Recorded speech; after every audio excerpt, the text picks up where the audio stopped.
You guys hear that? Yes. The music is playing?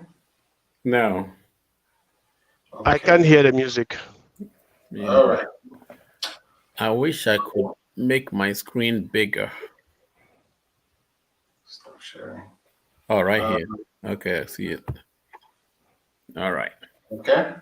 Yep.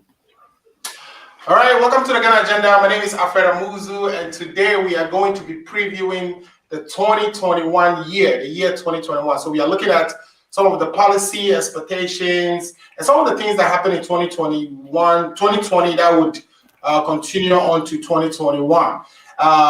Today we are blessed with two gentlemen who will be helping us with this discussion. I have in studio Mr. Kossi Nutekpor. Mr. Kossi is the chairman of Volta, One Volta Ghana, One Volta Group. One Volta Group.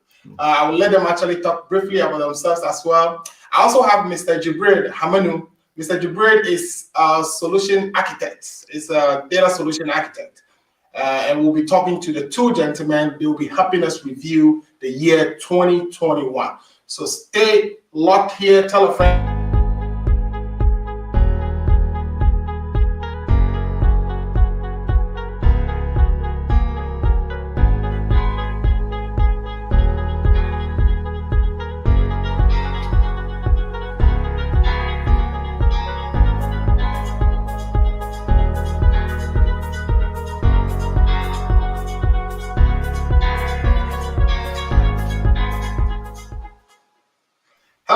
Hello. Welcome to the show. And I have two gentlemen with me, like I've introduced earlier, Mr. Jibreal Agbesi Hamenoo and Mr. Kossi Nutekpor. Mr. Kossi Nutekpor, how are you today? Mr. Jibreal, how are you guys doing today?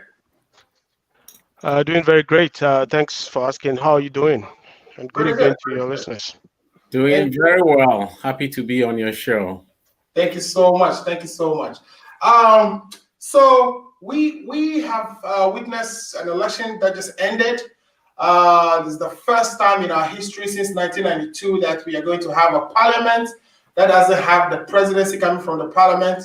So we want to talk about all these things, and we want to look at the year 2021 and see what are some of the policies, implications of the election, whether the courts situation or the courts that NDC wants to go and adjudicate or ask for review of the election result, how that will end, and whether that will end on the NDC side or the NPP side. So we're going to look at all this, and we'll look at some of the economic trends as well. We'll look at fiscal policy, we'll look at monetary policy, etc. We'll look at coronavirus. So the first thing I want to ask is, Mr. Jibreal, you've been in Ghana, you've witnessed the election. What was your impression of the whole process? Yes, thanks for the opportunity, Alfred. I think before I respond directly to your question, I want to make a correction. I don't believe that this is going to be the first time that a government will be having a minority in parliament, because based on what we know and the results of the just ended election, I feel, and I'm very strongly so, that when the true will of the people is declared, there is going to be a winner, and that winner will have a majority in parliament, very slim majority, by the way. Yeah, so I was in Ghana, I observed the elections, and my overall impression about the election is that it has not been fair and transparent as expected of Ghana. Elections are generally not an event. So to say that an election is a free and fair election, it's not an event. It's not what happens on December 7th alone that defines whether the election was free and fair. An election is a process. The processes leading to the election, the registration of voters, disenfranchisement of people, decisions that were made on December 6th, for example, disenfranchising the people of certain parts of the Volta and OT regions from voting. The actual election day, the apparent intimidation, attempt to intimidate voters in the opposition NDC strongholds so that people will be afraid of military presence and not come out. especially in the Ketu North and Ketu South constituencies where I operated mostly, and the rather opaque collation process, which the international observer groups, the European Union Observer Group in particular, has described the collation of this year's election result as being very non-transparent, very opaque. And the subsequent fraudulent, flawed declarations, mathematical inaccuracies, in fact, in the declarations and all that shows that the election was not free, wasn't fair, and it was premeditated, calculated to favor a particular candidate, and that's what has happened. That's my observation, and I think that aligns with the observations of majority of Ghanaians and observer, groups.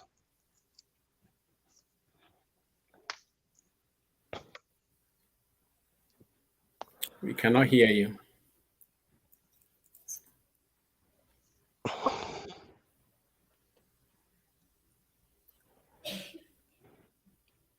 Still cannot hear you.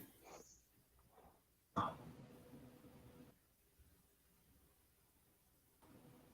right, can you hear me now? Yes. Okay, great. So that was really good, Mr. Jibreal. But let's ask the same question of you, Mr. Kossi. We stayed in the United States and witnessed the election from here. What is your general characterization of the election as well? All right. Thank you very much, Mr. Muzu, for having us this evening. From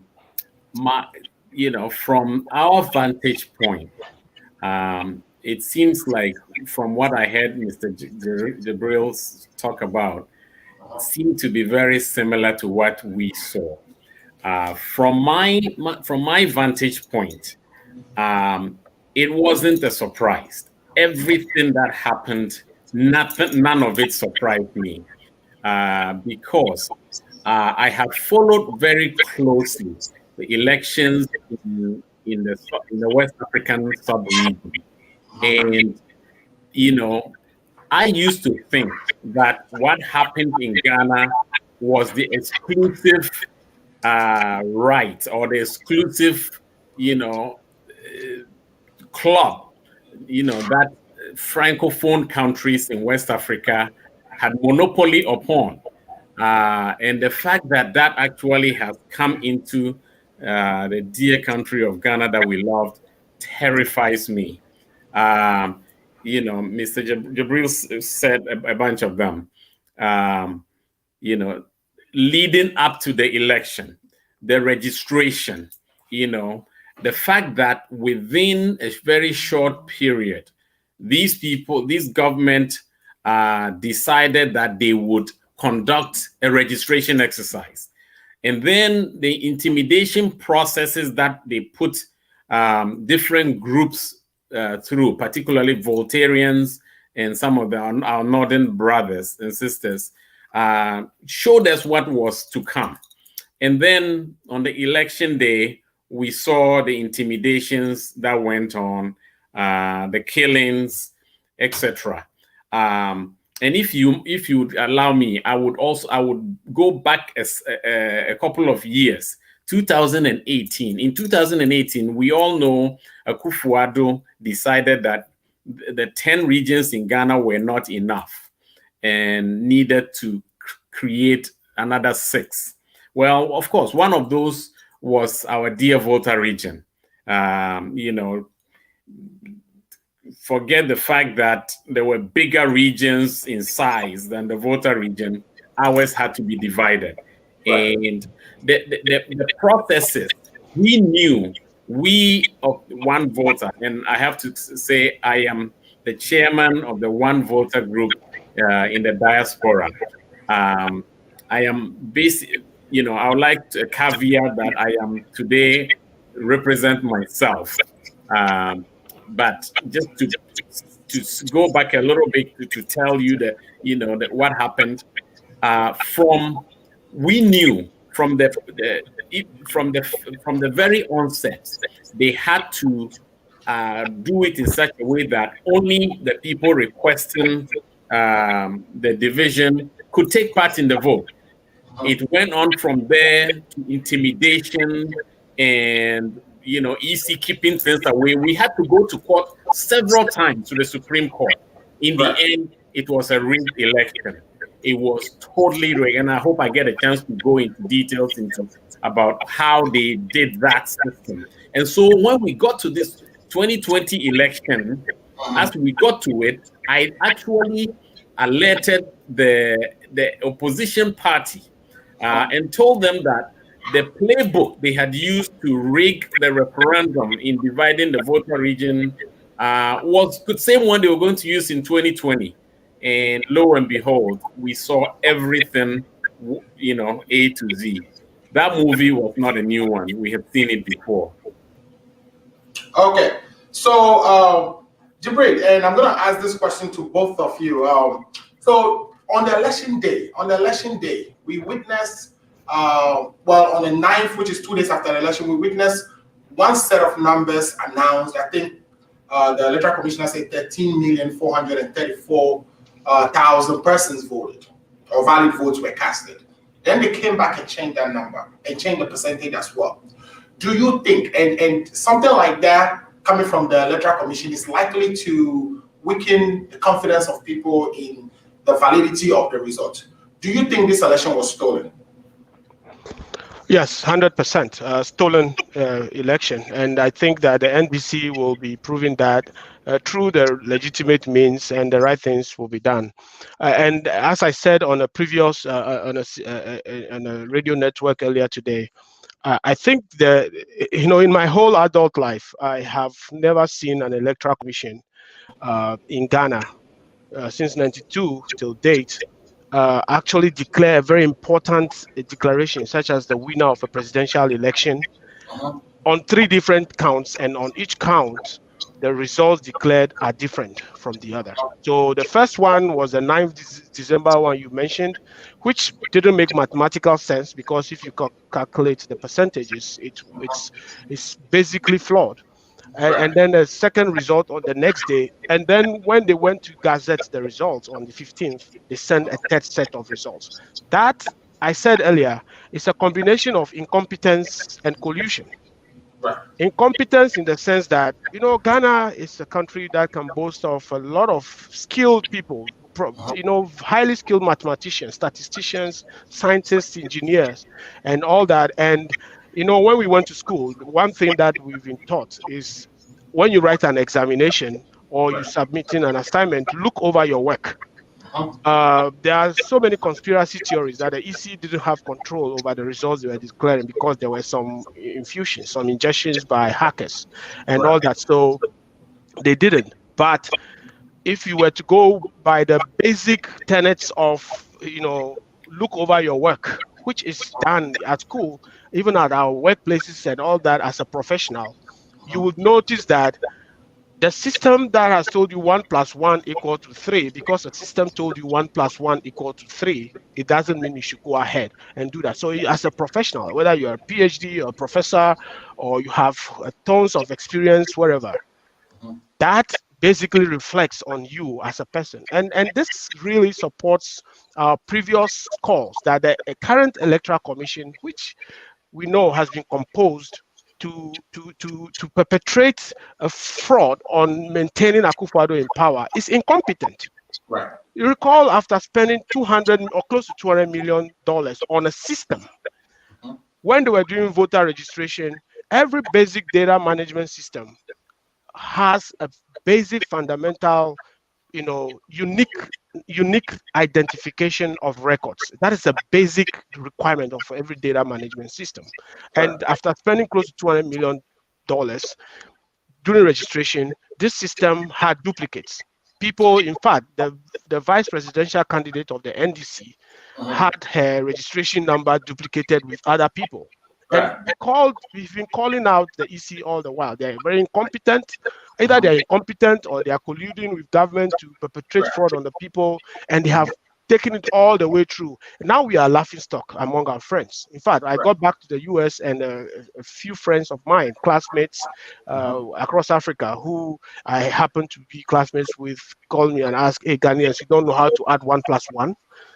So embarrassing. And so it's a combination of of incompetence, and I think some level of collusion, because the current EC boss, Jean Mensa, the Bossman Asari, and the rest of them were appointed to pursue one agenda, to maintain Akufo-Addo in power. So when the flawed system they put in place gave them a flawed result, they forgot that the basic principle in life, to go look over your work and say, why? Tell me what is 1 + 1 truly equal to 3? And they didn't do that basic, mathematical reconciliation, and went ahead and embarrassed all of us. Right. There is a need for Ghanaians to stand up and ask for the right thing to be done, whether the results has been gazetted or not. The true will of the people must be reflected. Yes. So this is a stolen election. Very, very stolen. Okay, great. Mr. Nutekpor, so the same questions to you. Do you think this election was stolen, or do you think it's just a sheer incompetence of the Electoral Commission? All right. I think Mr. Jibreal was almost, in my a bit generous to them. Anytime you attribute incompetence to somebody, you give them that benefit of, oh, maybe they just made a mistake. Okay. All right. I don't believe they just made a mistake. This was deliberate. This was planned. Like I told you, we of the One Volta group, we organized.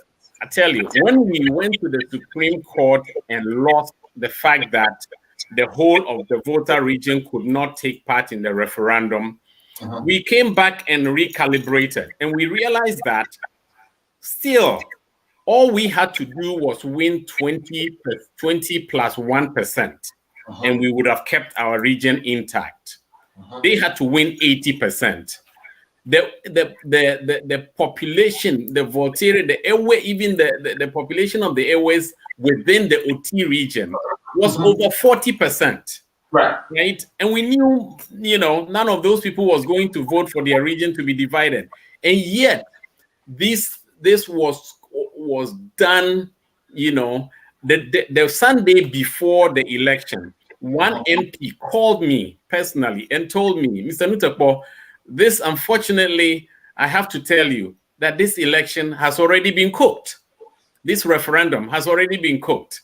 And this was an NDC parliament, a member of parliament who had gone into a meeting with the governing party and had been told that this was a done deal, So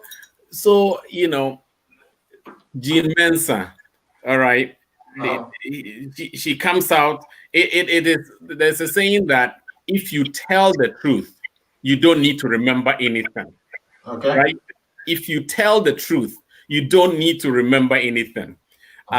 If Jean Mensa did the right thing, if Jean Mensa did not plan to steal this election in favor of the NPP administration or government, there would have been no mathematical problem. Right. They wouldn't. So when you say incompetence, you give them some wiggle room. I'm being too generous. it is worse than that. Again, and then the second part of it is that, take the Ivory Coast, Ouattara in the Ivory Coast, Macky Sall of Senegal, Faure Gnassingbé of Togo, Paul Biya of Cameroon, Omar Bongo of Gabon, Condé of Guinea, 6 different West African nations. Okay, every time they have gone to an election, the voters' verdict is just picked up and set aside. All right. So it was no accident that Jean Mensa decided that they were going to not do the correlation and reporting the way it had always been done. Right. They were not going to do that. If they did that, the results will trickle in. We will see who was winning. In other words, the reporting would have come from the constituency straight to the people, right? Straight to the EC. Instead, she decided Mr. Wureku Brobe, who is a staunch NPP executive, former, I don't know if he's I believe he's still in the party, Volta River Authority. He came up with the most beautiful article, and I'll ask every Ghanaian to go read that article. The fact that Jean Mensa chose to change stuff, to change the way things were done in the middle of the game, to change the rules of the game in the middle of it, told you everything. She knew what she was doing. It was deliberate. And I tell you, I know we're going to get a chance to talk about the consequences, but Ghanaians, my fellow Ghanaians, wake up. I'm telling you, if we want our democracy to be like that of these 6 countries I named, Togo, Guinea, Gabon, Cameroon, Ivory Coast, if we want to go that route where every election is predetermined, if we want to go to that route, let's say all those words. The House of Suze, let's say all those words. If we want our democracy to become that of those 6 West African countries, those exclusive French countries that we always laughed at, let's go that same. Let's say Enyeshi, and let's let our country drain into one of those banana republics. Yeah, let our country let our country become one of those banana republics. But you also did mention something that I think is worth picking on, which is the fact that the electoral commissioner in the past used to report results or collect results at constituency level and then to the electoral commissioner itself without any intermediate reporting through the regionals. But this time around, this EC has decided to change the process and have the results collected at the constituency level, then again collated at the regional levels before it goes to the EC. Is this something? Do you think this may be the reason they had all those mistakes in the figures, and this is going to Jibreal? That's precisely what I am pointing to. I mean, if the elections reporting goes from the constituency level to the, you all remember 2016, right? There was this famous guy who worked for NASA and came to Ghana to help the NDC. At 1 a.m., the election ended the previous evening. At 1 a.m., the NPP had the results being correlated directly from the constituencies to their war room, and they were able to declare victory, right? So if it worked for them in 2016, right? If it worked for them 2016, why did it have to change? It was deliberate, Ghanaians, please open, and let me tell, and this has to go to all Ghanaians. First of all, I have to tell you, you're not looking at the partisan here. I don't belong to any party. I have been in the US for almost 35 years. I've never attended one NDC meeting. I've never attended one NPP meeting. And that is because I know the pitfalls of partisanship. The better thing for the citizens to do, whether you love either party, is to be vigilant. This exercise of democracy gives us a chance to say, Mahama, despite everything you did, you had some corruption here and some family dealing here that we didn't like. So we're going to change and try Nana, right? And then we tried Nana and found out that, oh my God, he took us to the woodshed. Took us to the with the family, the friends, the finance minister being your cousin, the attorney general being your sister, all of that, Jean Mensa being a friend of your wife, and all of that, it pointed to one thing, that they needed this woman to do a job for them, right? They needed her to do a job for them. But my point to all Ghanaians is that if you are happy If you are an NPP person and you think Nana has won, Nana, it didn't matter how he won, he won, right? Let me tell you, go and sleep. It will be waiting for you. Democracy is the best form of government, as they say, except for all the others. And it doesn't nurture itself. We in the US found out the hard way, right? Fortunately for the US, we still had the free press. Ghana, all the free press is basically silent. Opposition press were closed down for one reason or the other. And all these tactics, every one of those 6 francophone countries are named. Every one of these tactics is there. Now I understand why our Nana Akufo-Addo is now buddy with Ouattara, with Fonya Singbe, and all these other guys. Hey guys, I will say it exactly as it is. All right, I say it exactly as it is. We will end up seeing, Ghanaians, if we don't fight and this goes through, this is the time we can stop it. We missed this one. In the US, it was the same thing.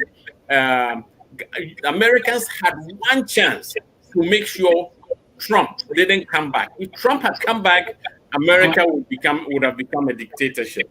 But they succeeded in doing it. Ghana, I hope we are successful. Okay. All right. So the next line of question is for Jibreal. And Jibreal, people who say Akufo-Addo won fair and square say that he won because of free SHS and the swiftness with which he responded to the pandemic. And some of the freebies they gave, like the water and all those things they gave, was what drove or was the driving force behind his winning. But when you come to the parliamentary side, that individuals or people were dissatisfied with development in the various constituencies. So I find it difficult to reconcile this. How is it that there's all this development going on and the president is getting rewarded for it, but the parliamentarians were getting punished for the same developments that were not happening in their constituencies? So my question is, do you share the same sentiment? Do you think the perceived winning of the election that was just held by Nana Akufo-Addo was driven by his achievements in the last 4 years? Yeah, so Alfred, if you go on social media right now, one of the trending things just started about 30 minutes ago after the president's speech. He gave a speech not too long ago. Is that time for freebies is over. Time for freebies is over. And Ghanaians should brace for a very difficult 2021. Very difficult 2021. We'll come back and talk about that. I don't believe that Akufo-Addo even won the election. In spite of the free SHS, which he did not start. The free SHS was started by the Mahama administration. He continued it in a progressive manner, as the NDC wanted to do.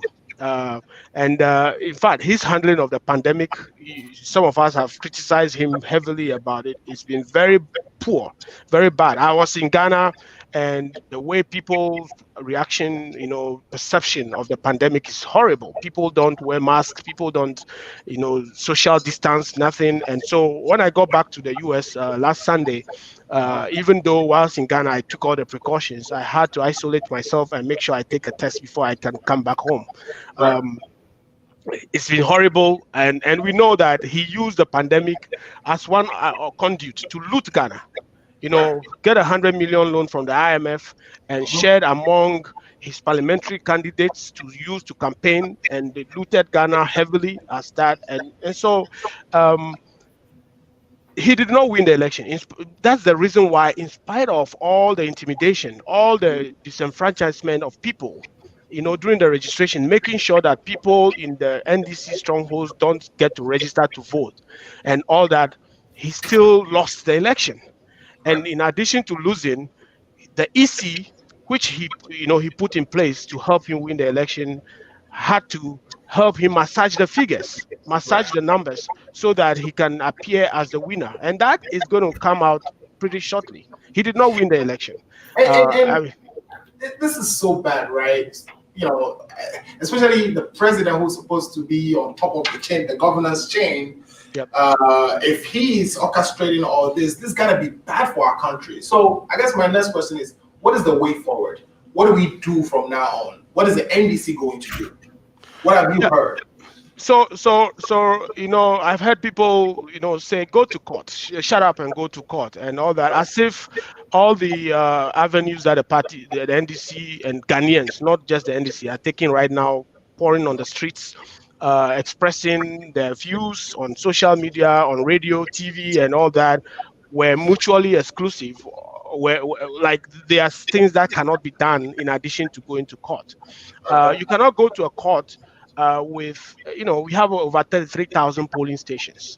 And the flag bearer of the NDC has indicated that, yes, he has seen the results of the election. He has won, but, he has put together an audit team. I have friends, very good, very professional data scientists, statisticians, and data management experts who are part of that auditing team that I've actually spoken to some of them earlier this morning, who are taking the pain to go through the 33,000 plus polling sheet, pink sheet results to audit and confirm what we already know, so that when we go to court, there will be a watertight case. So that, I believe, is going to be the next step. But that shouldn't preclude Ghanaians from, going on the street and peacefully demonstrating, because it's a right, it's a legal right to peacefully demonstrate. And the government of Ghana must warn the hooligans who dress in police uniforms. I believe they are not necessarily Ghana police or Ghana army personnel. They are hooligans that have been put into uniform by the MPP and the government to be shooting into these harmless, peaceful protesters. It must stop. Ghana deserves better than what we are seeing. That is the way forward. The way forward is that, look, in other countries, Mr. Nutekpor has mentioned Togo, Gabon, and several countries. When there are election disputes, you know what happens? The opposition leaders go on the street. They don't ask for recollation. They just go on the street and say, hey, we have won the election. You see what Alassane Ouattara has done in Cote d'Ivoire? Right. They just go on the street. Right. But what was the outcome of that? Did that lead to... In some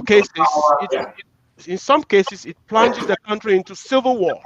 Okay. In some cases, international organizations come and say, let's do power sharing. We've seen power sharing in Kenya, in Zimbabwe, and other places as a result of all that. But John Mahama, being a consummate Democrat, is not asking for any of this.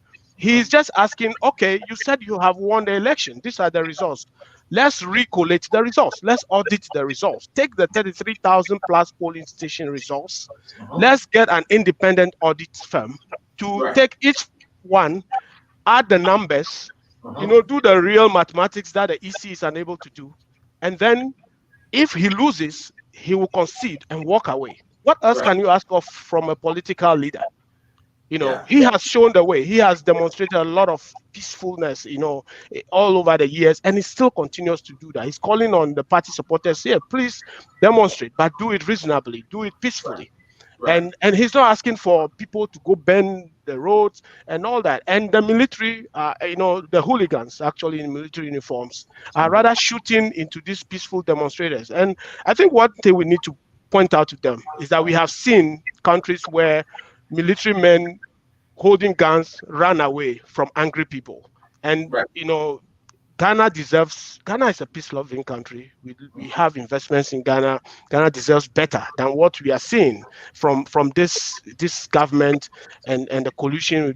Look, what is wrong? I mean, you've conducted an election. Look, let's take Techiman South, for example. You declared that the MPP had won the seat. The NDC is asking, okay, you have declared. Give us the declaration sheet. Right. That shows that the person you have declared the winner is the winner, and you refuse to give that out. That was when the shooting happened, right? Exactly. And 3 people were killed. Okay, so there is a substantive IGP in this country, right? And we have uniformed personnel seen captured on video shooting civilians. And so far, we haven't really got anybody arrested, being processed, nothing. What does this tell you? Does this make you afraid of our future? Do you think 2021 is going to be more brutal than we've seen? Or if Nana Akufo-Addo were to stay for the next 4 years, that we'll witness more brutality than we've seen in the last 4 years? It's going to be worse. If you haven't heard, one of the people that was shot during this election, I think in Ablekuma or somewhere, was a policeman. Right. So the people who are really shooting, I believe most of them are not real forcemen. They are the Delta forces, the invincible forces that have been co-opted or given fake military uniforms, and they are causing all this mayhem. I worry for Ghana because Akufo-Addo has nothing to lose, assuming if he continues to be president for the next 4 years. He's not going to contest any more election. Look at what he has done the last 4 years. Look at the insecurity in Ghana. Look at how much corruption, stealing, looting the country he has supervised. Look at Agyapa. Look at PDS. Look at Ameri.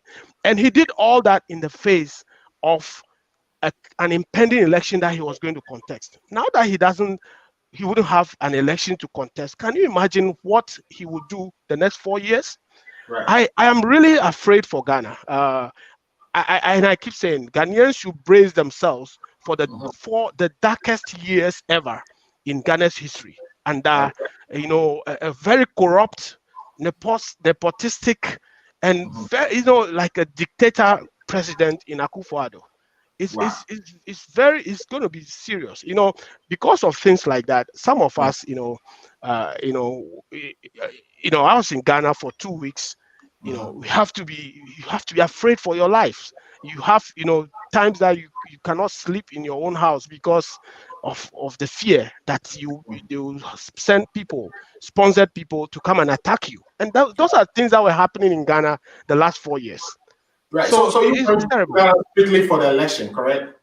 Sorry, can you repeat your question, please? You went to Ghana just for the election. Is that what you're saying? Yes. I was in Ghana as part of the elections to contribute to Ghana and my party, the National Democratic Congress.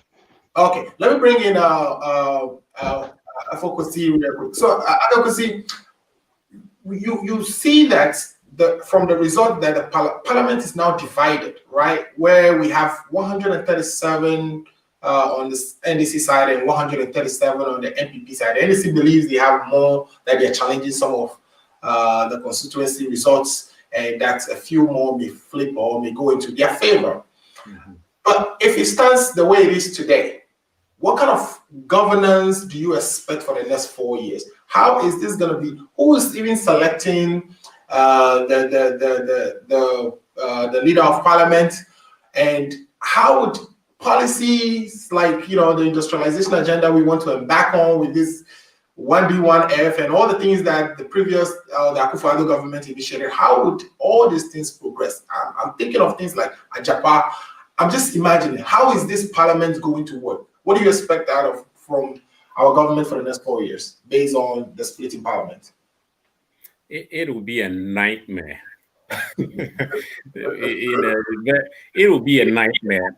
First of all, my understanding is that it's 137, 136 with one independent person who is going to caucus with the NPP. I think actually it's 137 now, with including the independent guy.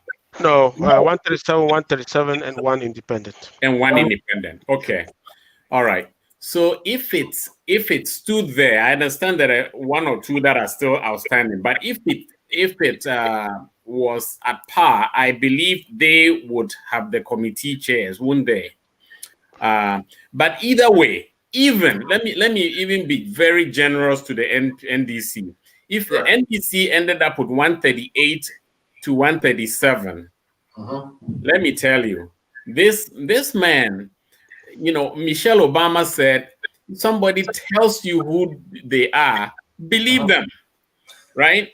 Yeah. When we had Trump didn't hide anything from Americans. He told us exactly what he was going to do, and he did every one of them. Akufo-Addo has shown us who he is, right? Akufo-Addo and Donald Trump it's amazing how how close they are. I mean, they both buck norms, right?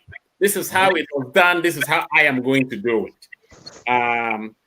If I commit the crime in public, it cannot be criminal, right? Like Agyapa.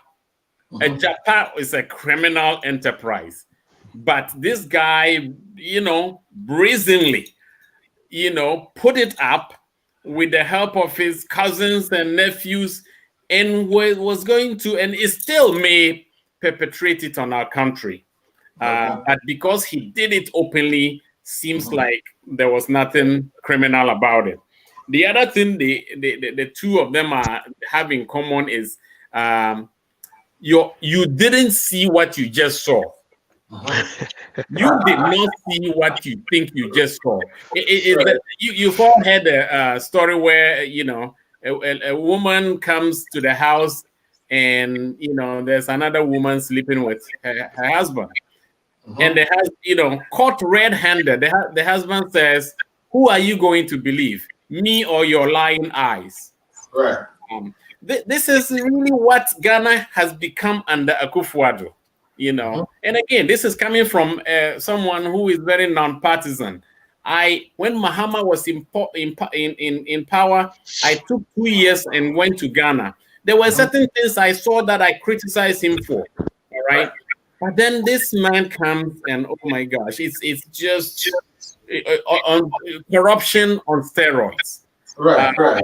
So, the parliament, I feel like the NDC, if they win the majority, are going to try as hell to block illegal deals he puts through.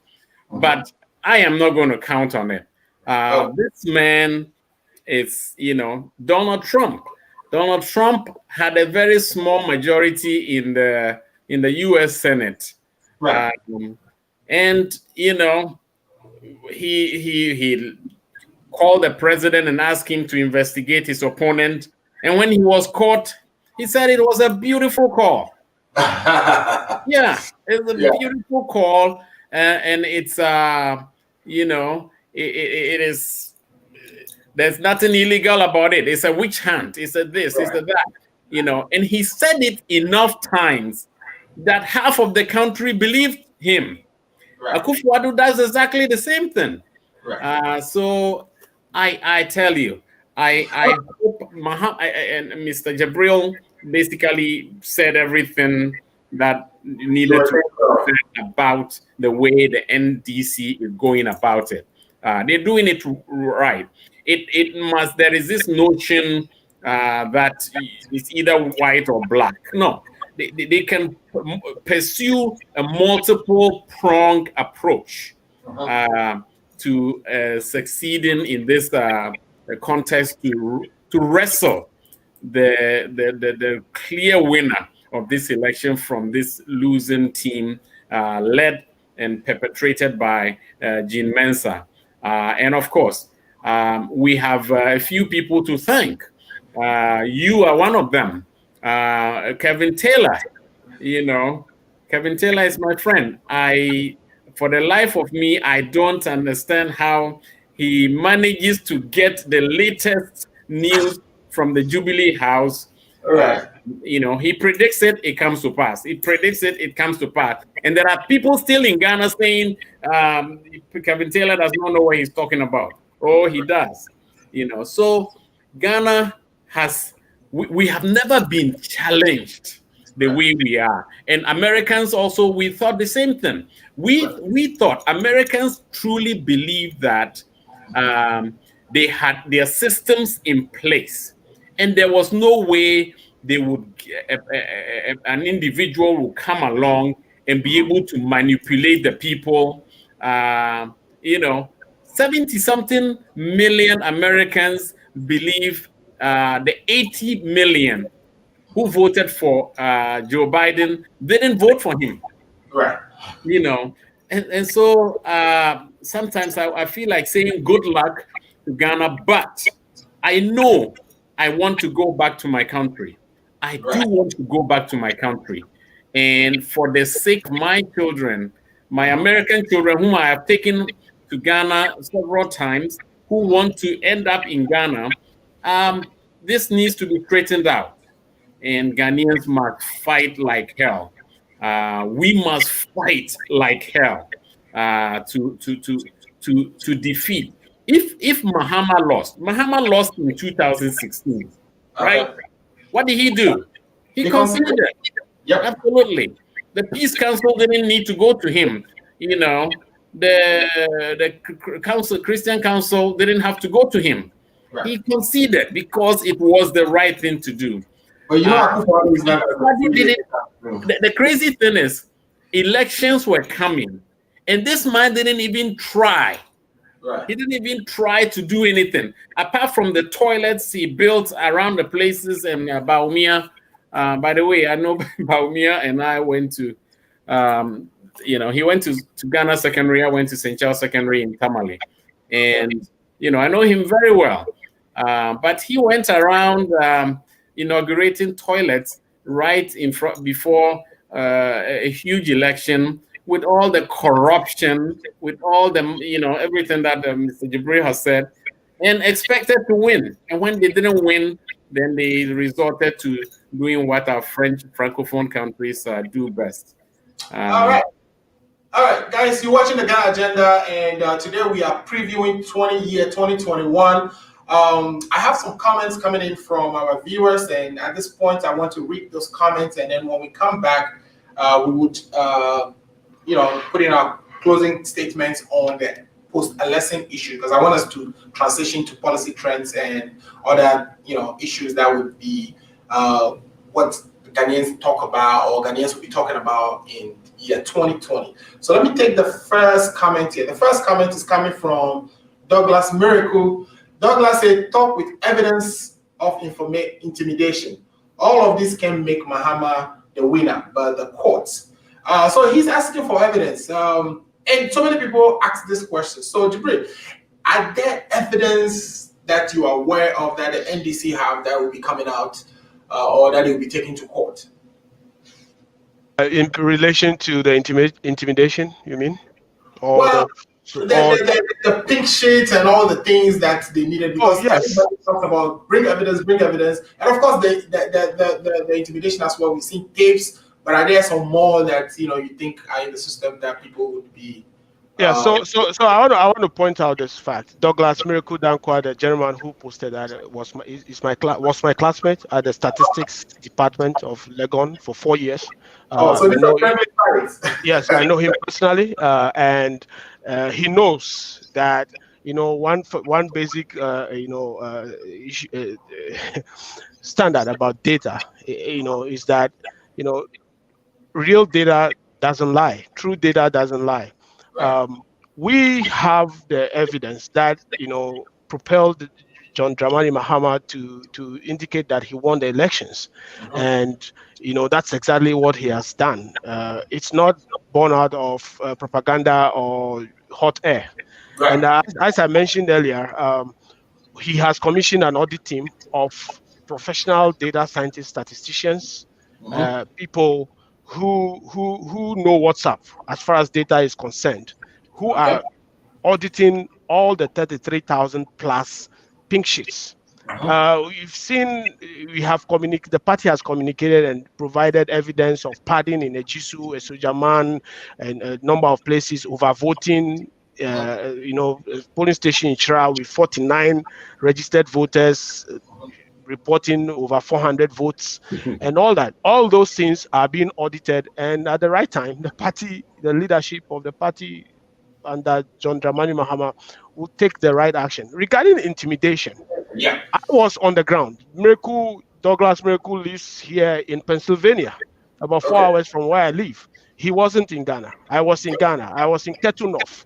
I was in Aflao most of the time. On December 7th, I have gone round over 100 polling stations, and I have seen soldiers deployed in the towns. I have seen soldiers on our borders. I have seen soldiers walking in town with guns as if they were in Mogadishu to intimidate the old people from coming out to vote. But in spite of all that, our people turned up to vote. and they have voted overwhelmingly to elect John Dramani Mahama, and the verdict shows that Mahama won. Right. And that verdict is being stolen by the collusion of the MPP and the Electoral Commission. Right. That is the fact. Okay. Okay, good. The next question, the next person says is Alice Hayes says, gentlemen, good job. Okay. Thanks for watching, Alice. I have another one here that is from Seth. Cedo said the Constitution says the president shall be removed from office if he is found to have acted in willful violation of the oath of allegiance and the presidential oath set out. He took bribe in office. He needs to resign. Mr. Nutekpor, what do you think about this? Do you think the president should resign? Among other things, right? Right. Among a long list of things he could, he did that. See no evil, hear no evil.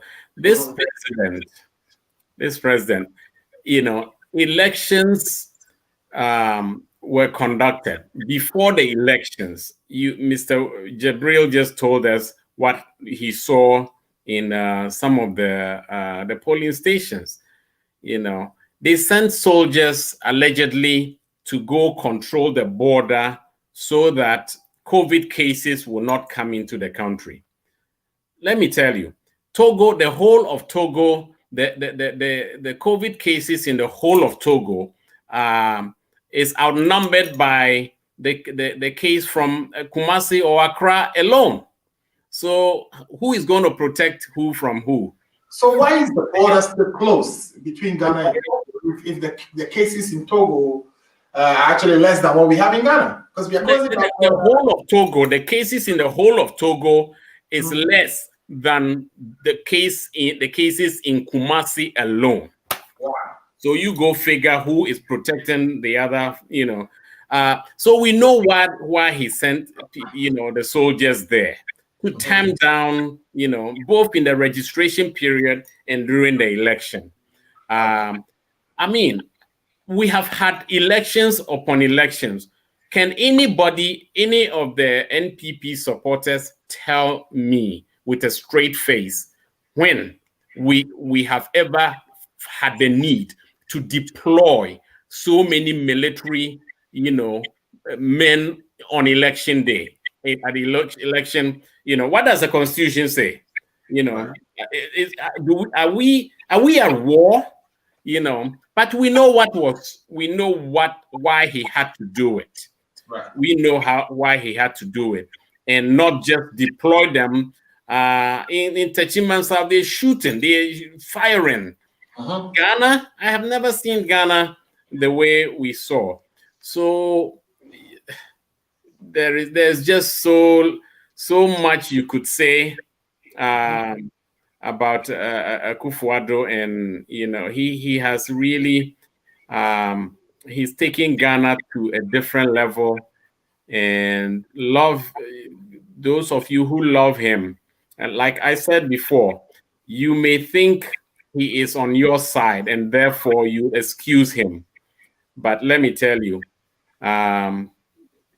what goes around comes around. Right. Mr. Nutekpor, let me ask you. So you are familiar with the sale case, the Santrokofi, the Akpafu, Lulubi, and yes, the area that was prevented from actually voting on the parliamentary during the parliamentary portion of the election. Apparently, they were allowed to vote for the presidential.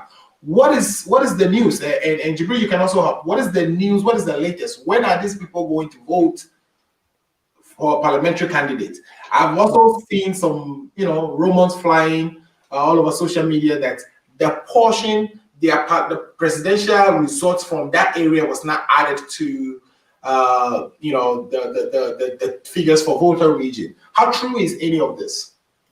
I think I will defer to Mr. Jibreal, who was in Ghana. I understand the issue. I understand that for Mr. Hamenoo to win the Hohoi constituency. You remember, we of the One Volta group, we were this issue came up during the referendum that split the Volta region. Right. They wanted the Hohoi to become part of the OT region, or the SAL area, SALL, Central Kofi, Akpafu, Lilipe, and I'm losing the last one. But that area, they decided they've always been with the Volta region and wanted to be with the Volta region. Right. And during this, actually, after the referendum, they took the case to court. They had a clear case. There was no doubt about the validity of their case. I don't want to go into the details of it; it will take time. But they had and then when it came to the election, they were assured that they would be able to vote in both the parliamentary and presidential election in the Hohoi constituency. Right. And then a day before the election, the story changed and said you could only vote in the presidential, but not in the parliamentary. Okay. Who does that? What country, what banana republic does that? And yeah, that's where Ghana finds itself. And so they voted, and they have been disenfranchised. What is going to be the remedy? I have no idea. But Mr. Jibreal, I'll defer to you for the details as to exactly where that case is headed. So, Jibreal, while you answer that, let's look forward, right? What is going to happen? Are they going to be voting in that area for their parliamentary candidate or for parliament? And if that is going to happen, when is it going to happen? I think that for the future, I mean, that's another clear reason why the NDC or even the people of the SAL area should head to court.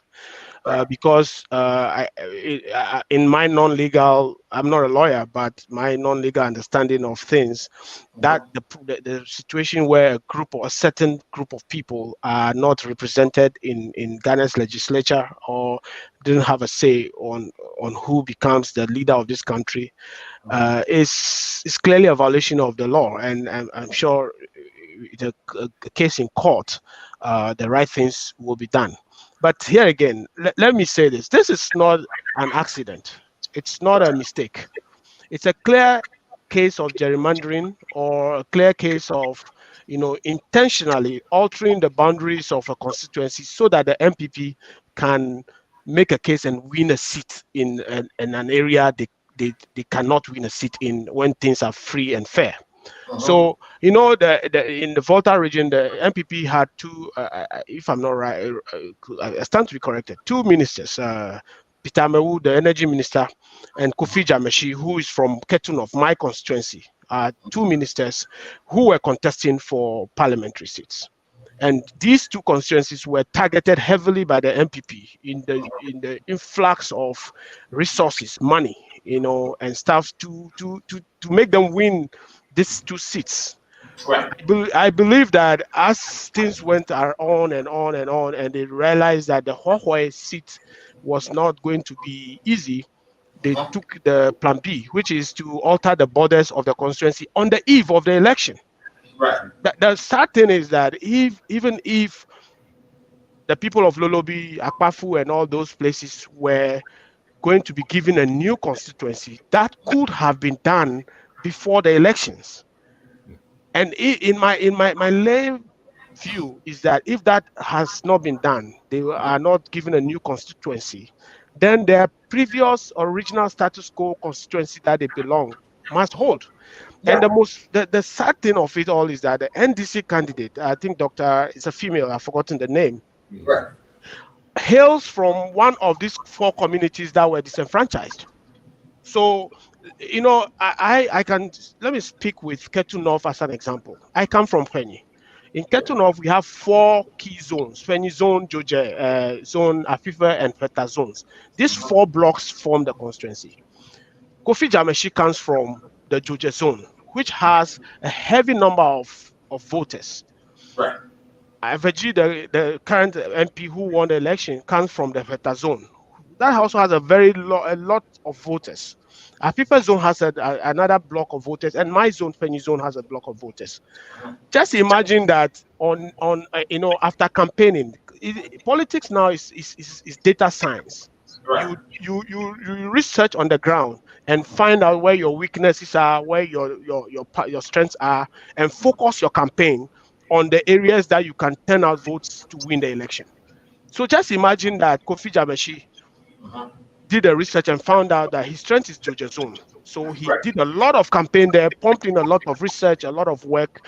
And then on the eve of December 7th, the EC announced that the people of Georgia cannot vote for parliamentary. It's only going Right. to be Penny people, Afifa people, and Volta people. He would lose. In fact, he lost anyway. But Right. based on the analogy I'm giving, he will lose miserably. That is what Right. happened in Hohoi. Oh, So the EC colluded again and did alter the boundaries to help Amewu zone. He said he's from Hohoi. He has been a DC at Hohoi.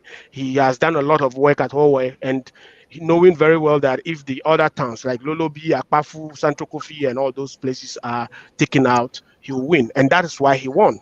And I right. think the people need to challenge that in court and make sure that the right thing is done. I would suggest that election needs to be rerun, either that or processes are put in place to give the South people a constituency, which cannot be done by Ghana's laws before January 7th, because they Yeah. need to put in a CI that has to mature a whole lot of things before a new constituency can be created. So we are in a fix. It's Mr.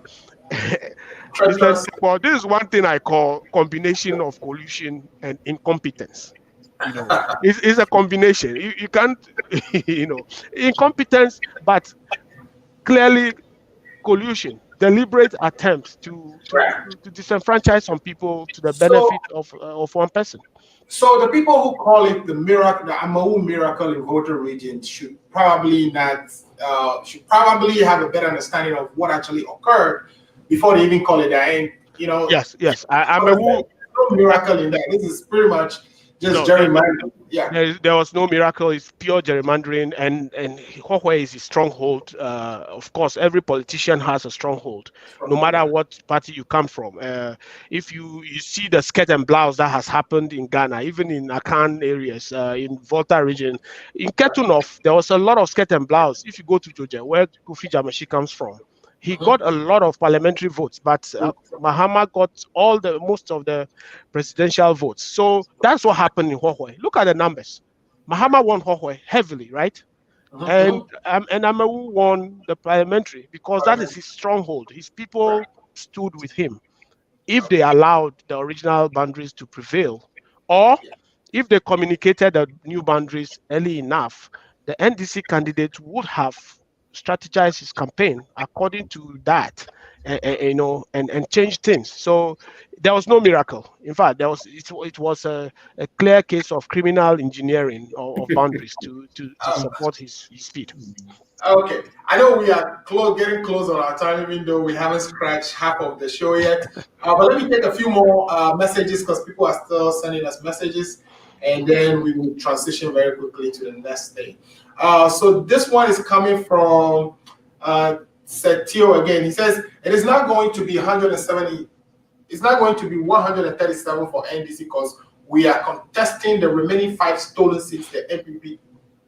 I'm sure he's trying to say the MPP too. We will have majority in parliament. But even if it is 137, we know the majority leader in parliament manages the president's business. And since there won't be a majority, the president is going to have a hard time pushing scandalous deals like Agyapa and PDS.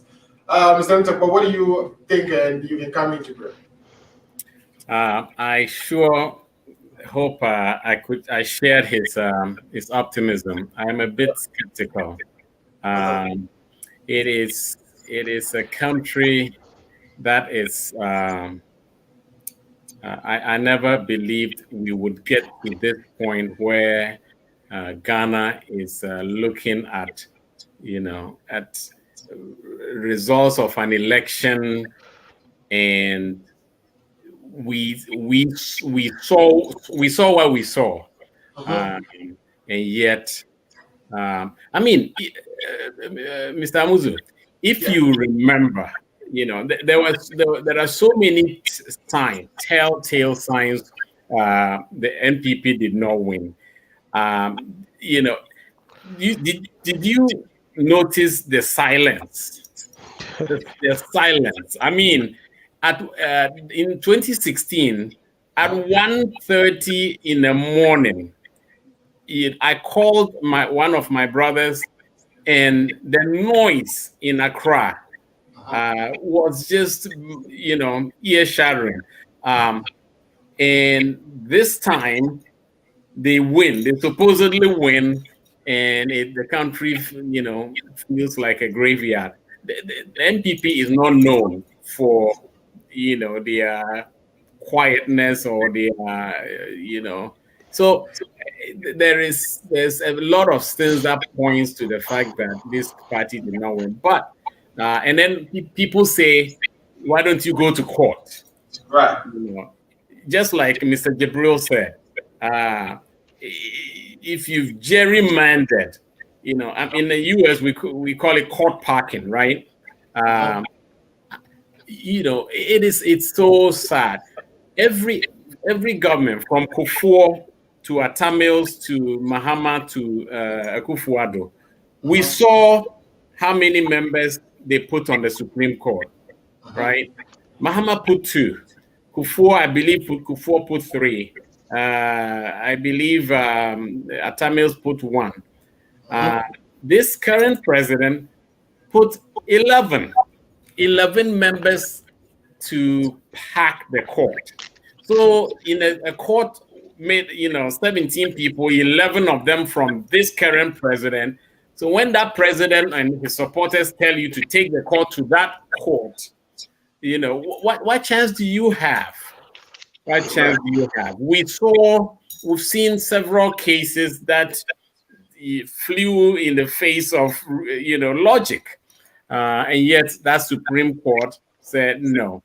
So for the people who are saying go to court, they obviously know what's going to happen. So the NDC is doing the right thing. They are over 33,000 polling stations. They've got to take their time and get it. My only caution to the NDC is for them to hurry, because you have a better chance, in my opinion, pre-inauguration than post-inauguration. Right. So you can see the NPP basically buying time to try to, run out the clock and try to get to inauguration. But they must not allow them. They must not allow I am a very non-violent person, but I would advise the NDC to make the country as ungovernable as possible, pre-inauguration or post-inauguration, with sit-ins and non-violent ways of shutting the country down. Because this, again, I point to all those countries that have stolen verdicts year after year after year, term after term. Ghanaians need to do everything to make sure this does not happen. We have the original pink sheets. The NPP is trying to get the NDC to show their hand first. All right. They show the original pink sheet. They go and, make up similar ones to match their numbers and add. No, the NDC, I think they're doing the right thing. And, I hope they have a sound strategy, and one that is sped up to make sure that victory, that, the over 6 million Ghanaians who voted Mahama back ought to have their vote respected. Okay, thanks for that answer.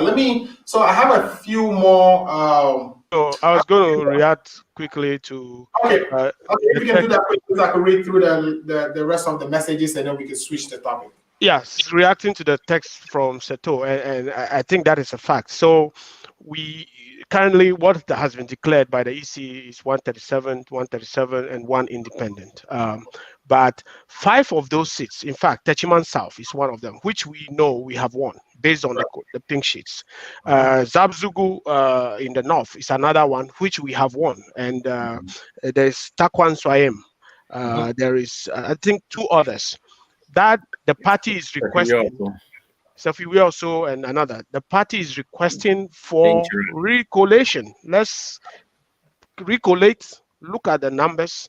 If you truly won, then you won. If you lost, you lost. And from what we know, those five constituencies, you know, are going to go in the way of the NDC. That's why we said from the beginning that the NDC had won 140 seats.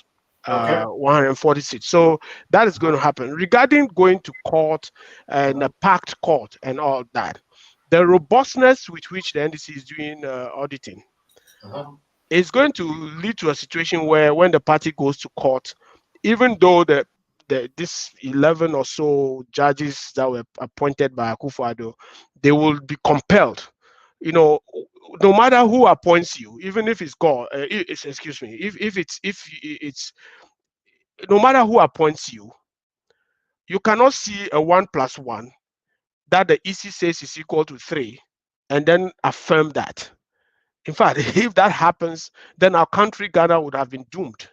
And so I think that the facts will compel even these appointees of Akufo-Addo to, you know, shudder on the side of professionalism and fact, and not just blind allegiance and do otherwise. So there's a lot of hope.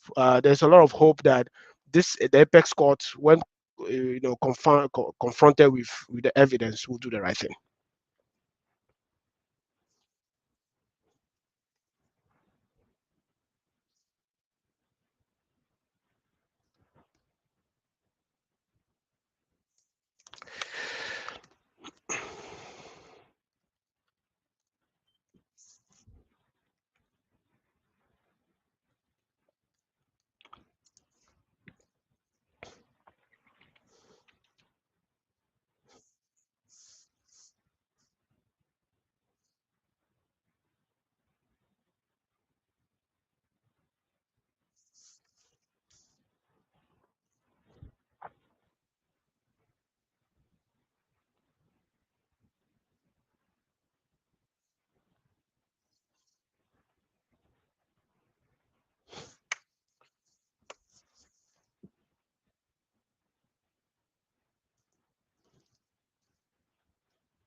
Can you hear me, Mr. Agbesi?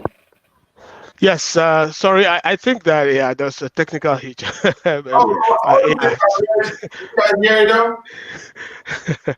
Sorry about that. Yeah, so whilst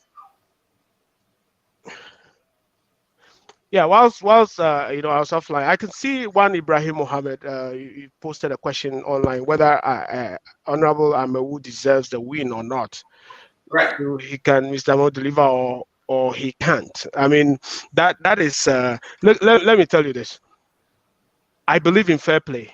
If Peter Hamenoo campaigned and won in Hohoe without all the gerrymandering and all that, we will congratulate him. I mean, but if you ask me to assess Peter Hamenoo on his merit as a person, I will tell you he's a very horrible minister.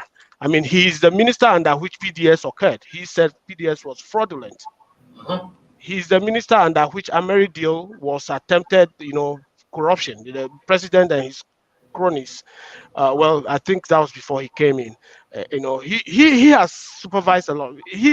Galamsey, Akufo-Addo says Galamsey should be his record should be measured on Galamsey. He was the minister for land and forestry.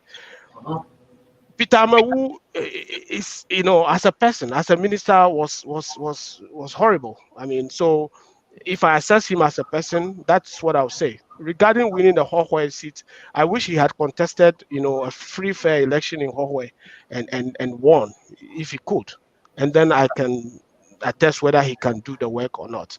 He has not done a good work as a minister of energy. So I don't see how he can be a good member of parliament for the people of Hohwe. Okay, great.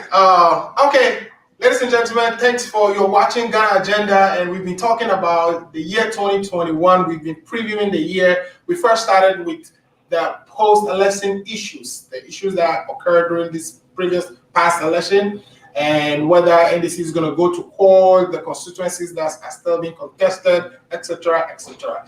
Now, what we're going to do is we want to switch to other things that Ghanaians will be talking about in the year 2020, or things that we will be discussing on the Ghana Agenda in the year 2020. So my first question on that would be going to Mr. Jibreal, and he says, Mr. Akufo-Addo promised to implement a 17 billion program to boost Ghana's economy. However, this will be hard to reconcile with the fiscal tightening needed to bring debt down, and access to capital markets will be prohibitively expensive in 2021. Reduced expenditure will weigh on the pace of recovery, and combined with delayed development of oil fields due to the pandemic will slow the return to pre-crisis levels of economic activity. How do you think the president's industrialization agenda will fare in 2021? Let me be honest, say that I support any form of industrialization of Ghana because it's the surest way to bring jobs to the youth, the so many unemployed youth of Ghana. So yes, in the right context, I support that wholeheartedly. However, there's a need to be realistic. If 3 days ago, according to the Ghana Statistical Service, Ghana is in recession. Because economic recession, because for the last 2 quarters, as a country, we have recorded negative growth. The last consecutive, quarters, and that is the first time this has happened in 30 years, 30 years. So we are in recession.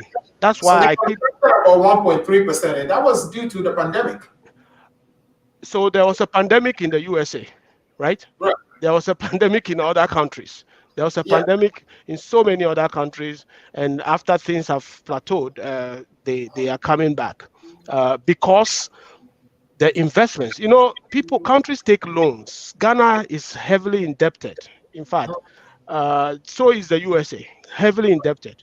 But those in debts, when used, if you take debt and use on expenditure versus capital or proper investments, when things go south, you are able to keep your head afloat.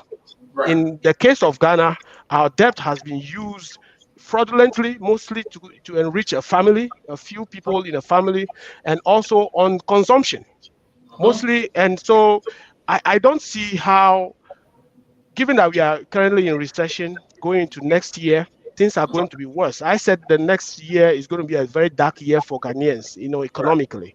And it's going to lead to a lot of investors fold ups, foreign investment will reduce. There's going to be more unemployment, hardship. Petrol prices just went up a few days ago, and it's going to be even worse.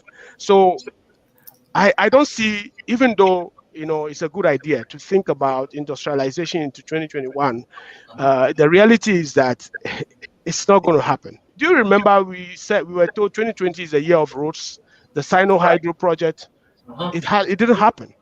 Right. It didn't happen. And, well, we can also blame that on the pandemic, right? Because China, who was sponsoring that, also was struck by the pandemic, and so a lot of activities within the supply chain kind of slowed down, which caused this contraction in the economy. So would you assign it to the pandemic? Because every other country actually contracted. It's not only Ghana.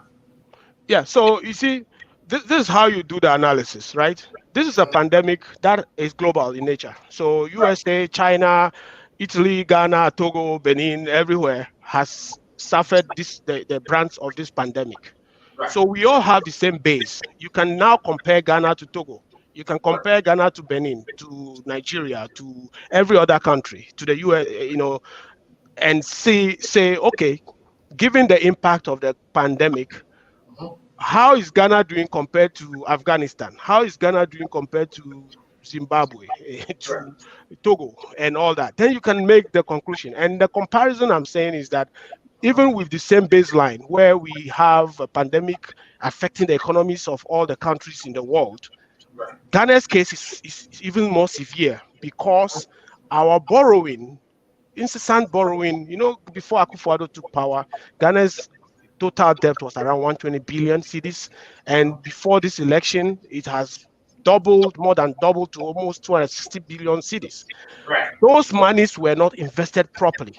They were used, first of all, to finance profligate expenses.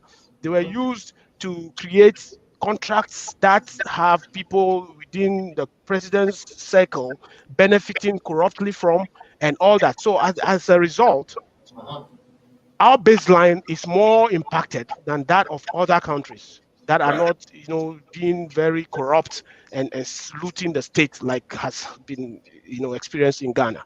So yes, the pandemic has an impact on how our future is going to look like, but our future will be even more bleak because of the kind of corrupt leadership we have in Akufo-Addo and his family. Okay.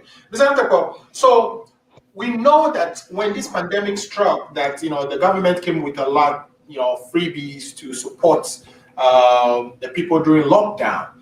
Today, the president came out to say some of these things will be taken away, which means, of course, it will release the expenditure pressure on the government. But some of the things the government was doing before even the pandemic were like things like free SHS, paying a lot of interest on our debts. Do you see a situation where, for instance, the president promised the police an increment in salary and just took it away? Do you see a situation where, because the president is no longer running for another term, that he would try to squeeze and now do all this expenditure to support the people again? Because he just took one out today. He also removed, or they took down, the pay increases they were going to give to the police. I tell you, I hope you are not surprised.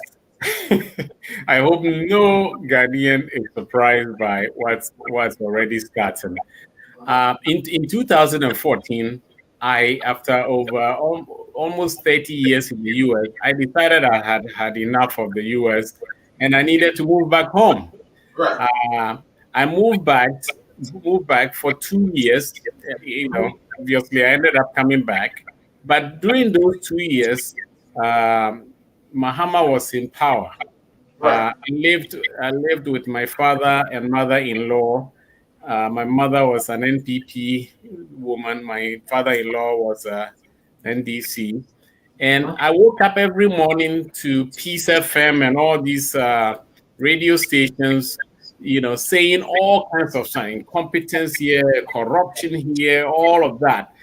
And then I listened to Akufo-Addo, his beautiful English, British accent. Right.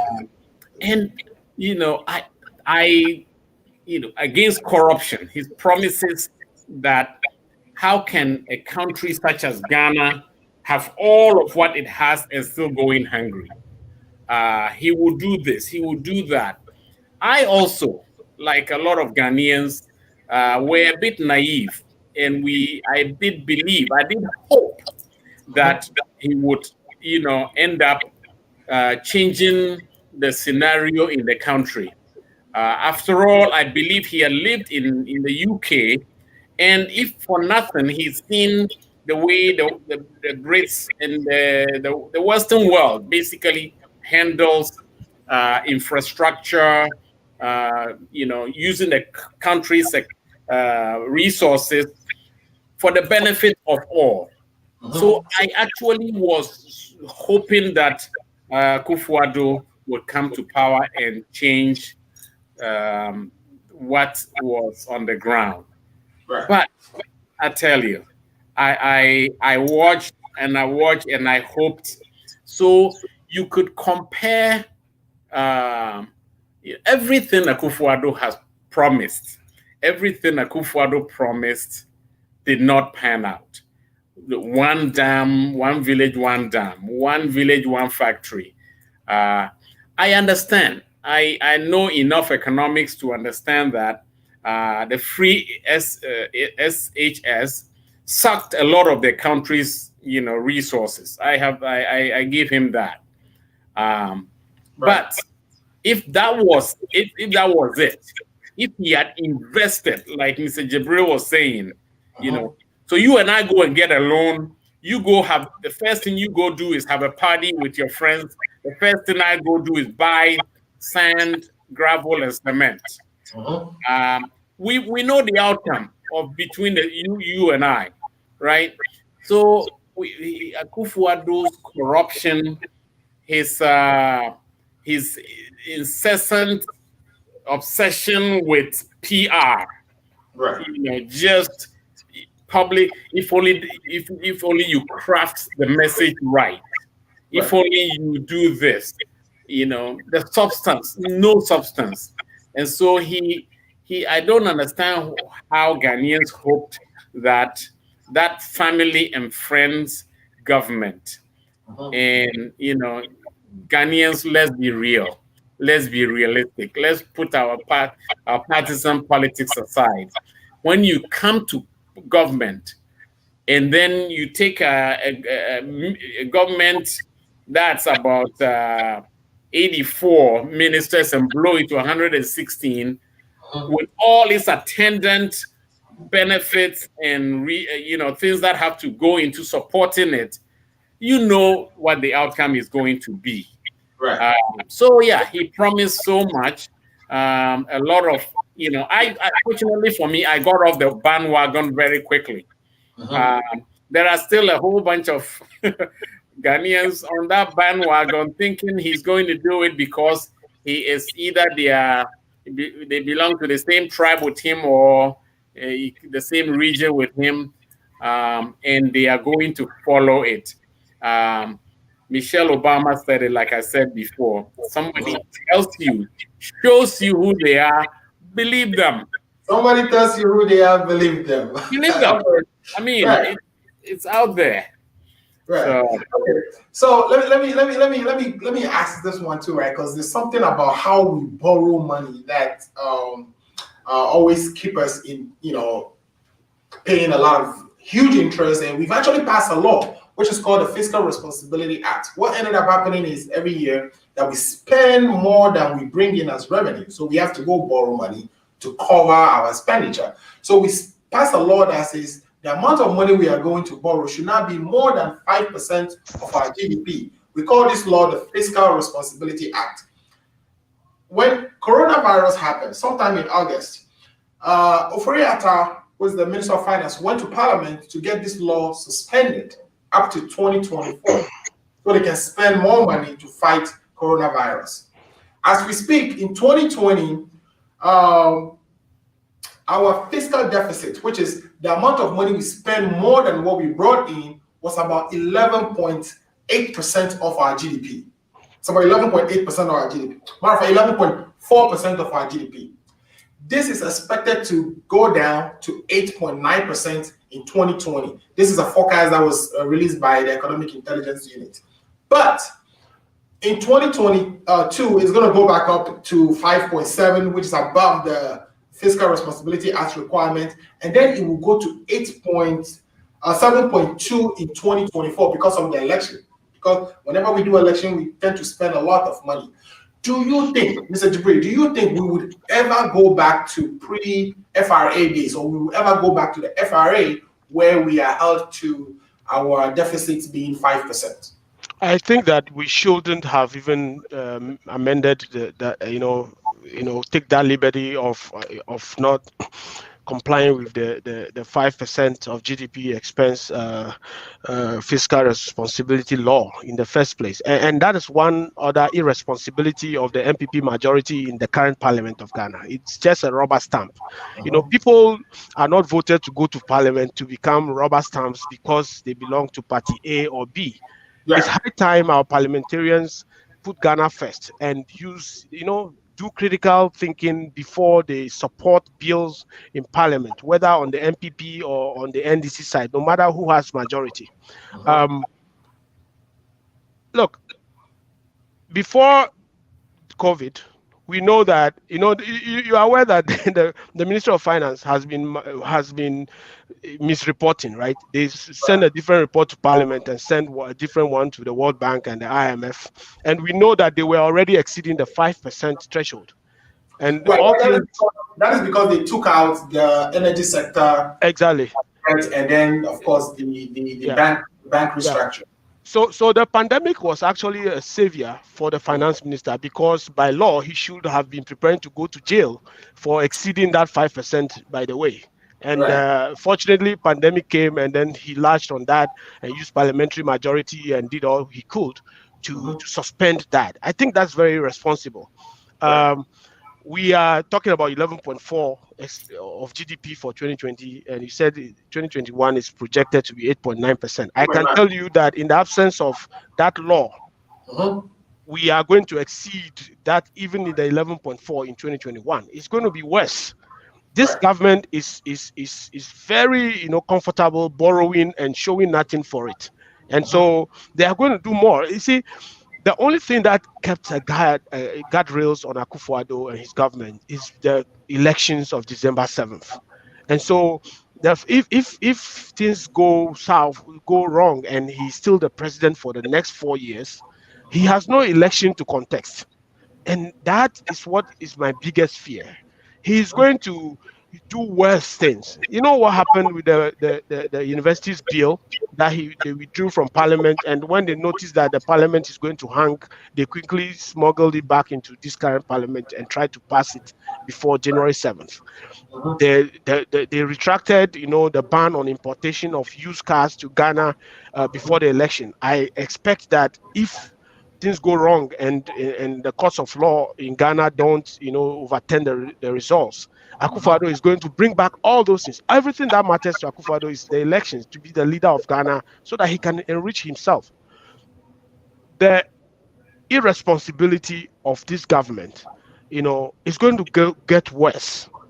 We are going to see worse things than we've ever seen. And so I don't even think that the Economic Intelligence Unit's forecast is going to hold, because we are going to exceed that multiple folds.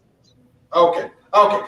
Nutekpor, so we have a bunch of people in charge who perhaps seem not to care too much about the laws they set for themselves. Now, we went to IMF and got, matter of fact, we went to, was it the World Bank that gave us how much did they give us when the coronavirus happened? $100 million. But before that, we just went and floated a Eurobond of 3 billion, right? And so we had money. We even actually used the stabilization fund, the money left in the stabilization fund. So are these people who just, for whatever reason, because we are not seeing a lot of infrastructure, the reason you want to borrow all that money is, to develop your economy so that it can take off. But we haven't seen so much in infrastructure development. Why are they borrowing so much, and why are they going against their own law? Are these just a bunch of people who don't care about the laws they set for themselves? And that goes to you, Mr. Nutekpor. Yes, and it's absolutely no surprise there. The finance minister, who is Mr. President Akufo-Addo's cousin, every time he floats these bonds, right, has a whole set of money coming back to himself. The former president, Mahamas, said, if there was a WhatsApp video of him narrating how Akufo-Addo doesn't need to do much, doesn't need to do anything He has all these relatives and friends doing it all for him. You see, do they not care? Um, you know, come to the U.S. Donald Trump, sold himself as a billionaire, right? Right. He sold himself as a billionaire.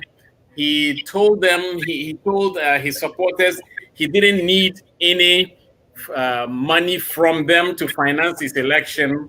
He could always finance his own campaign. Right. What was the result?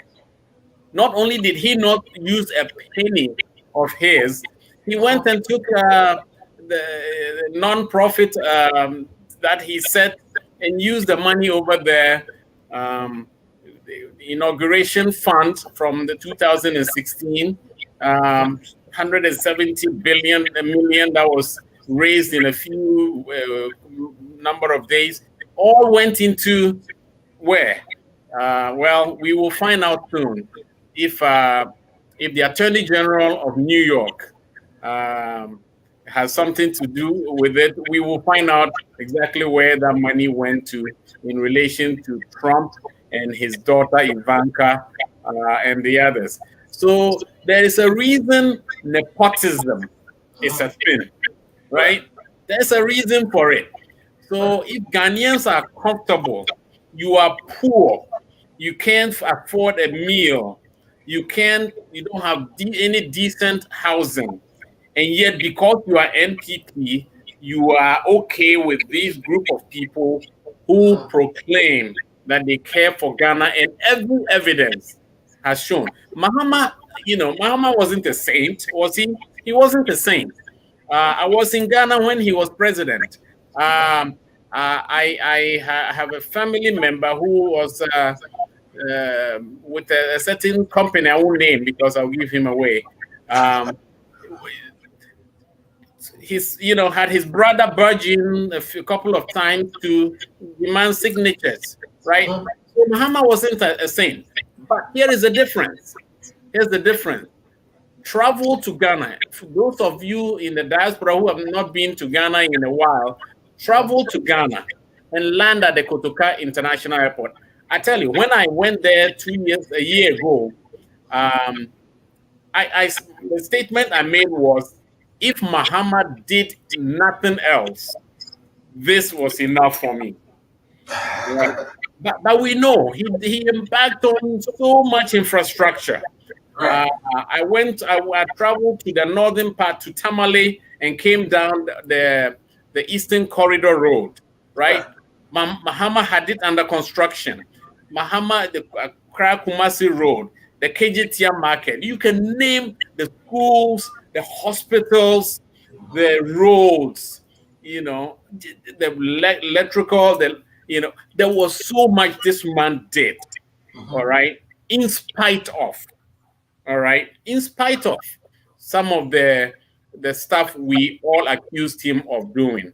You cannot say that. You cannot with a straight face say the same about Akufo-Addo and his people. The Agyapa deal. The Agyapa deal. How much time do we have? The Agyapa deal, it's you don't have to be a genius. You don't have to be an economist to see the scandal for which it was. And I said in the beginning that one of the traits Akufo-Addo had with Trump is that if you do it in public, if you commit the act in public, it cannot be criminal. Right. But obviously it's not so. And we all know how these people would have taken. I'm still not sure we're out of that conundrum.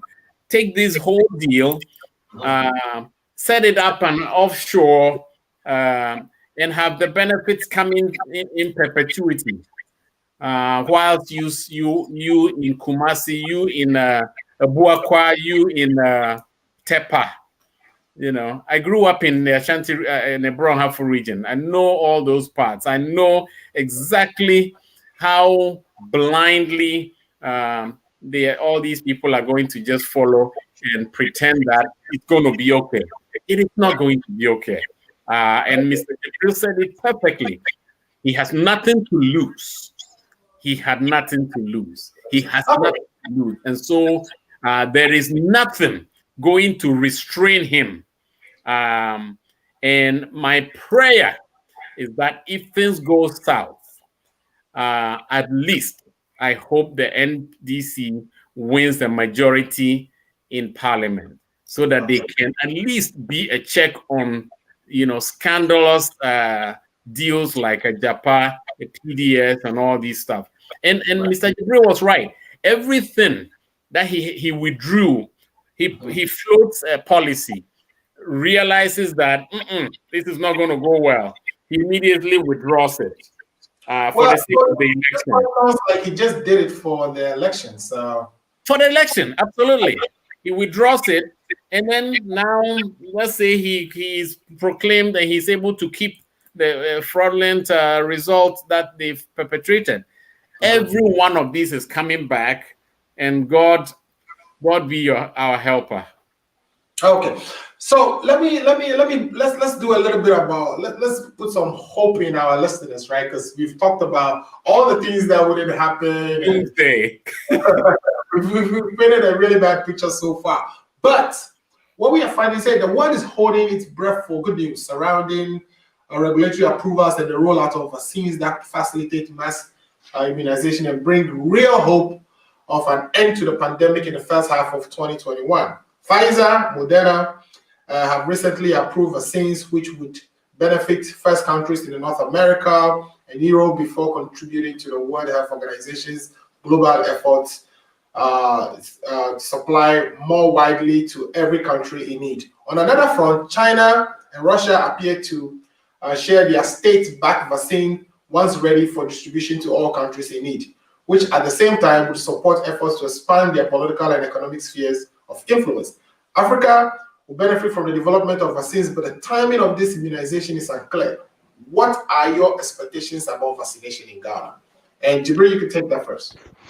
Yeah, so I would like to say that I think, in Ghana, we are fortunate to have institutions such as Noguchi. I have been privileged to have a family work at Noguchi. I've been to the Noguchi virology lab a number of times in my lifetime.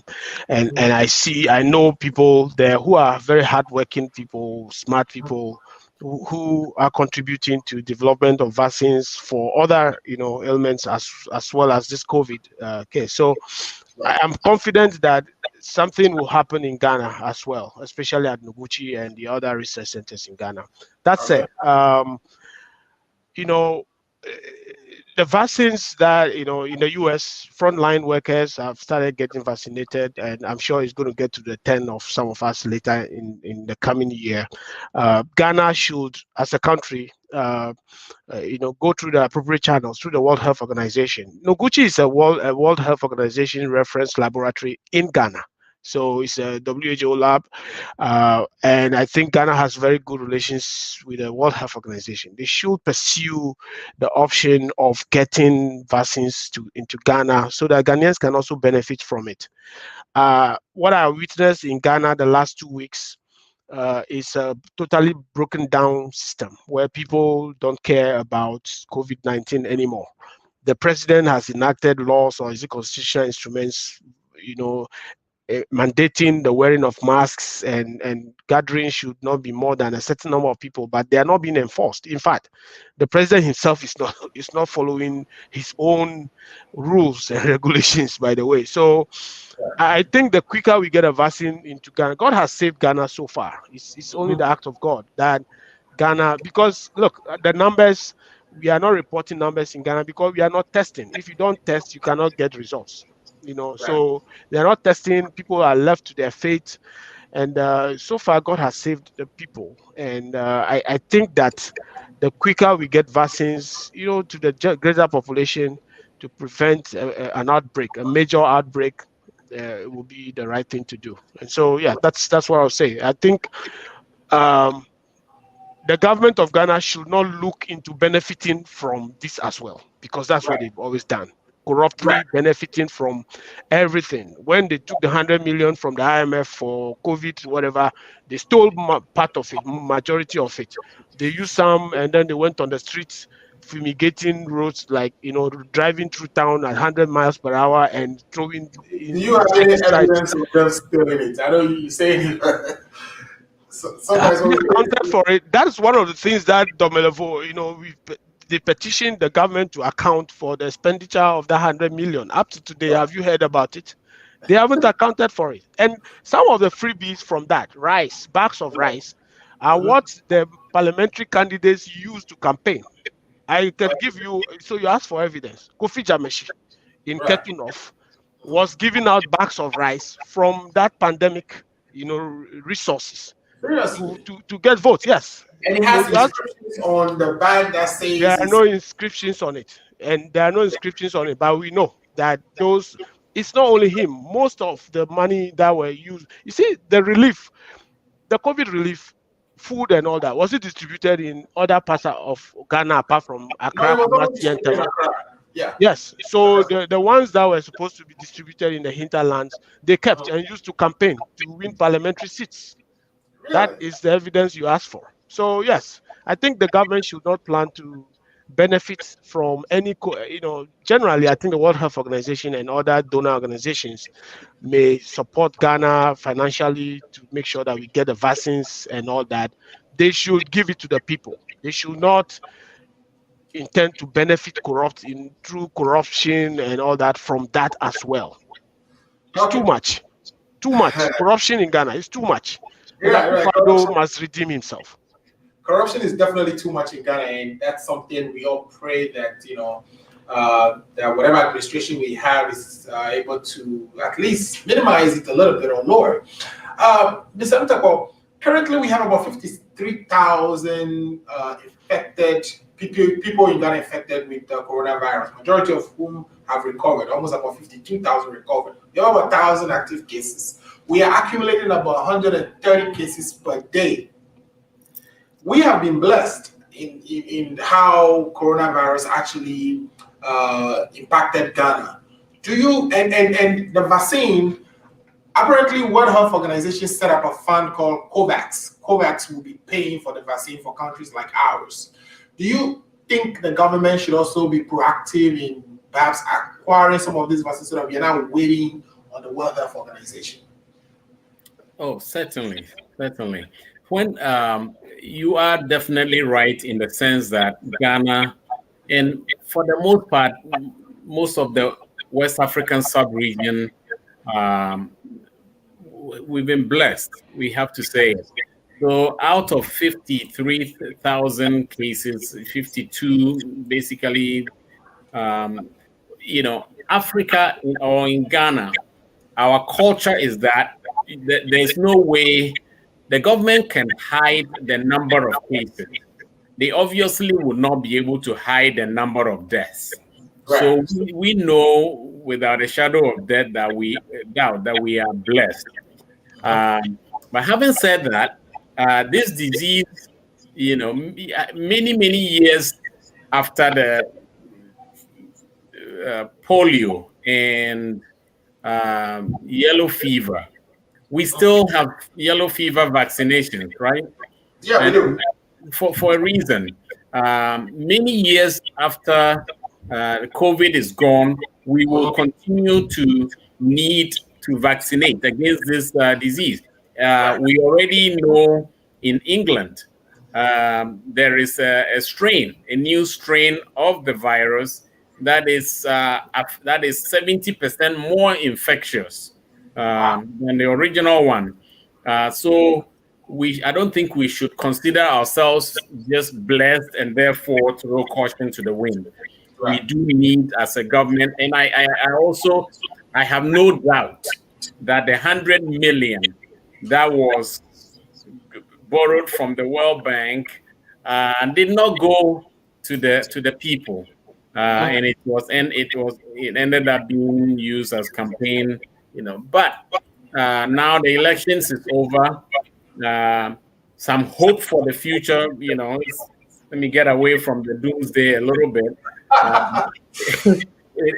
we need to look, protect ourselves and begin to not just wait on the World Health Organization, but begin to source some of these vaccines.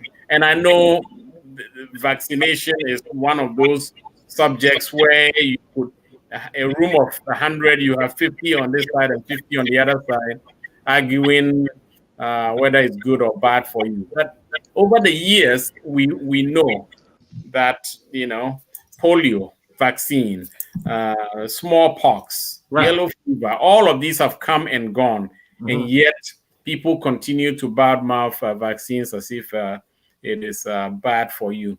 So I think Ghana should be very proactive. So that leads to my question again: would you take the vaccine if offered today? And that goes to both of you. Oh yes, of course. I mean, I believe in science. I'm a scientist myself, and I believe very much so in science. So yes, I will. And before Mr. Nutekpor comes in, I needed to make a little clarification. A viewer has raised that point, and I need to make that clarification around the spending of the Akufo-Addo government and the free. Yeah, I was going to actually put that up if you don't mind. Let me put it up so my viewers know. Which one are you talking about? Is that from Jojo Jamson about free SHS policy? It's not an excuse of Akufo-Addo's excessive borrowing.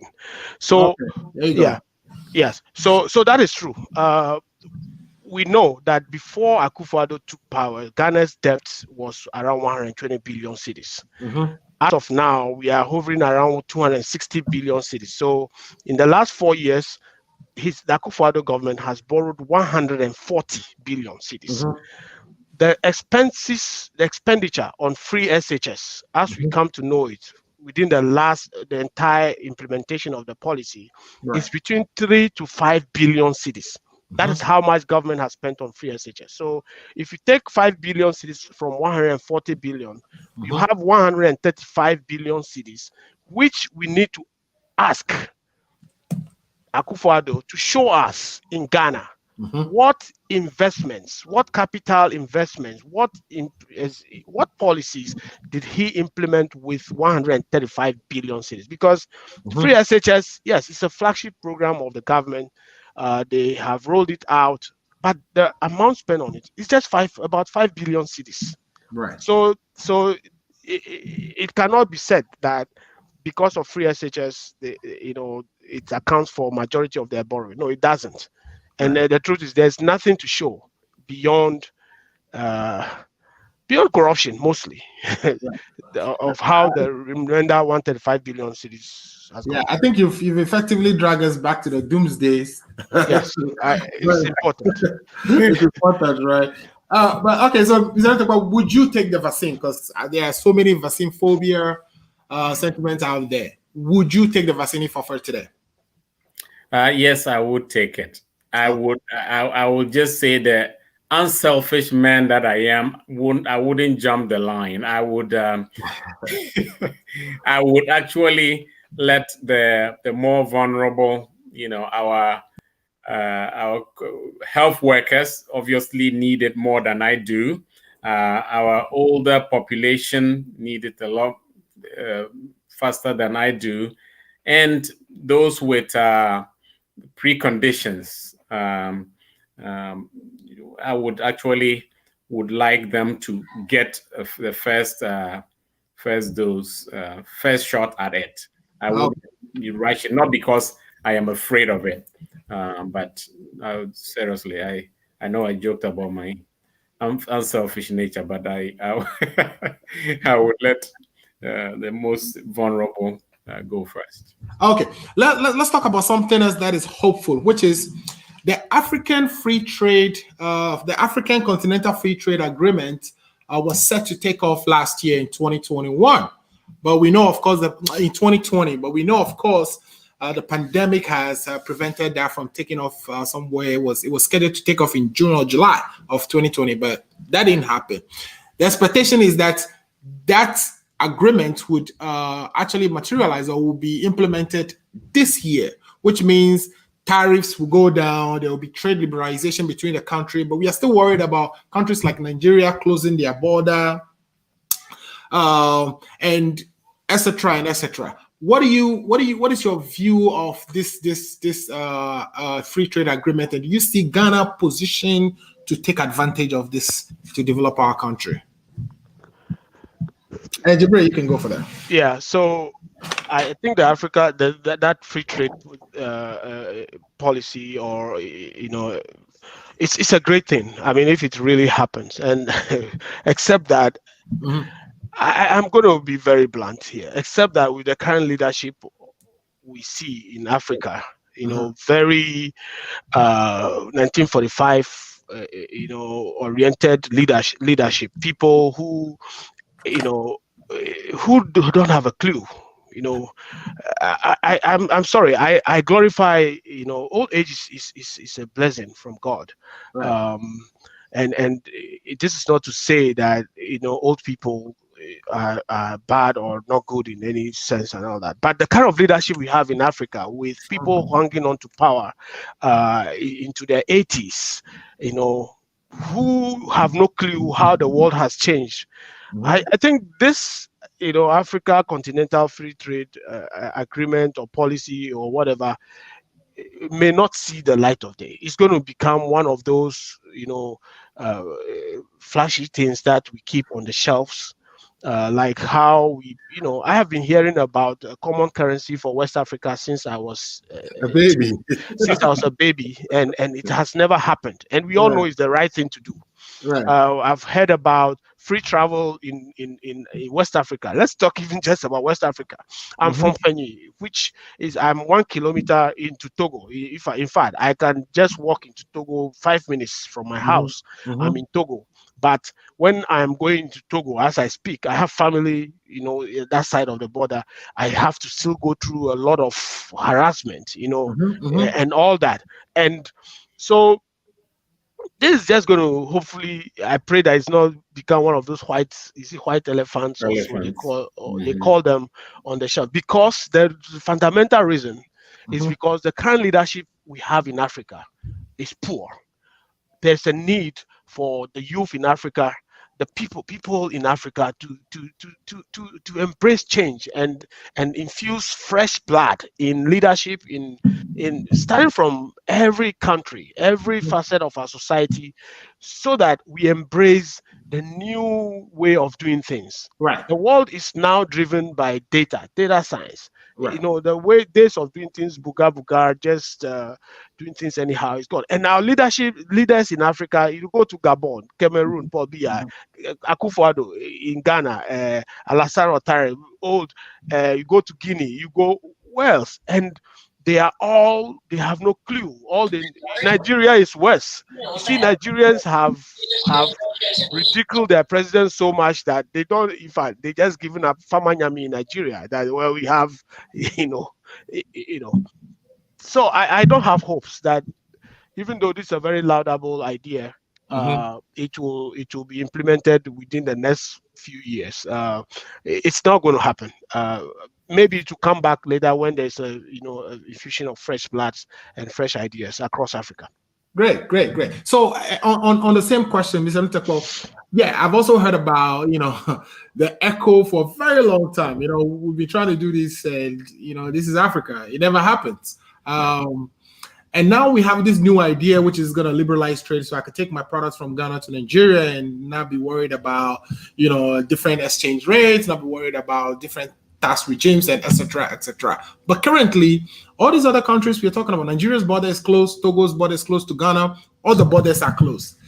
Are you hopeful that this novel idea would actually take off in 2021? No.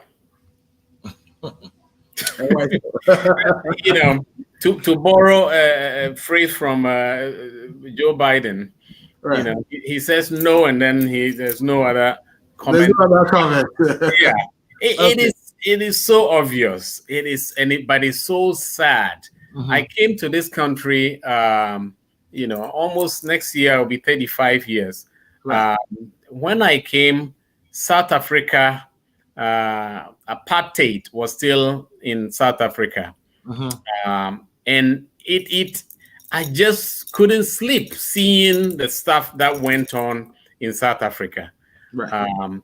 And through my college years, we mobilized in a very conservative white city in Virginia, and fought and demonstrated and went to Washington.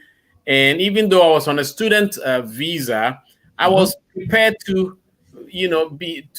go in for civil disobedience at the White House and kneel in front of White House and get arrested. Until I got the lawyers came to tell us that if we got arrested, we as foreign students were guests of the country, and we would, we could be deported. Right. And then I backed off a little bit. Okay. But I say all that to say I was very pessimistic about apartheid going away. And yet, a couple of years after that, Mandela was freed, and the rest is history. I am a Pan-Africanist.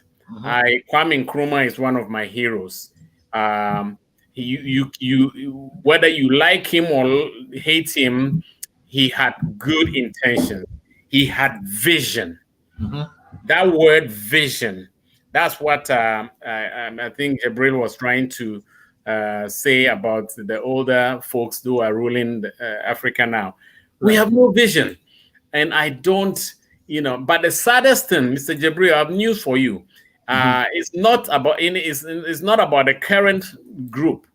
I don't see, I'm a bit older than in Yasimbe.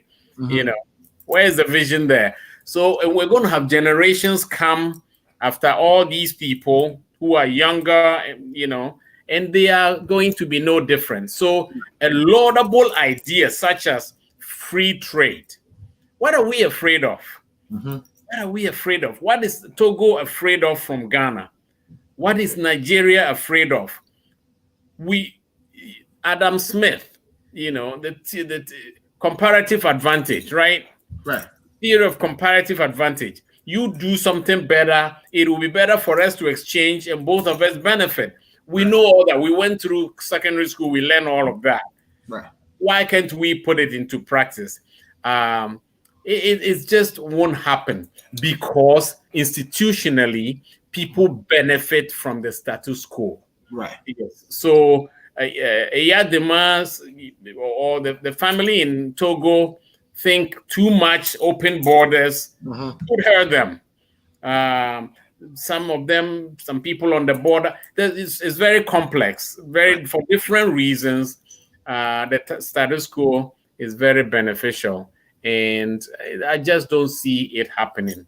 At least not in my lifetime. I wish it would, but it's just the way God dealt it. Yeah, and when you think about it, you begin to ask yourself, what is fundamentally wrong with we in Africa, right? We are the ones who are blessed with all the resources that even people from the West after. Like, they come for our goals, they come for our timber, name it. We have it all. But we still can develop our economy. We talk about, it's the older people who are the ruling class who are benefiting from it. But you see a young person like Foray rise up to become a leader, and they do exactly the same thing. Is something wrong with us? Well, I don't think... Sorry for interjection. Foray really even rose up to become a leader. He was just put there. It's like a monarchy, and I agree. It's not entirely just the old leaders' problem. It's about lack of visionary leadership in Africa. And I'm also an Nkrumah, a fan of Nkrumah. His vision and the group of the team of people he worked with, Patrice Lumumba and those people who actually Secretary, and those people who actually sacrificed and had a lot of vision for Africa. That is the kind of leadership I think Africa needs across all spheres of society. I keep just time I was saying, I think that starting with Ghana needs another Nkrumah. Ghana needs another leader who is selfless and will just commit to to making Ghana developed, regardless of 4-year electoral cycles. And if he gets kicked off after 4 years, so be it. That's the kind of leadership we need across Africa. The sad thing that I need to mention, however, is that the youth of Africa, the youth of Ghana, especially the school dropouts, who are rightly angry because they are jobless, they don't have jobs, and some of them are bright, but they couldn't, progress in life, are rightly angry, but they are directing their anger at the wrong places, and they are the ones being used by these leaders to curtail, voices of reason, and change in our countries. And it's high time we find a way to get these people to understand that, the people, the misleaders, as Patrick Ezekiel Lumumba will put it, the misleaders we have in Africa, they feed on their ignorance, they feed on their being unemployed, they feed on their being powerless to stay in power to enrich themselves. So when people start coming, see, let's take people like Manasseh Azure. I'm not a fan of Manasseh. I think he has his excesses and all that. But when he genuinely goes in and does a lot of work to unveil rot, you expect the youth to support him. Right. That same youth who are jobless on the streets, who are jobless because of the corruption going on in the country, turn against such people and insult them and take them to the cleaners. So it's actually something that I find very puzzling to understand. But that said, it's possible for African countries, and I'll keep drumming on Ghana to produce, to have a leader, a selfless leader, who will be more concerned about the progress of Ghana as against selfish interests of himself and his family. Okay, yeah. So, I mean, I was going to say, jumping in for this really quick. Right. There's absolutely nothing wrong with us.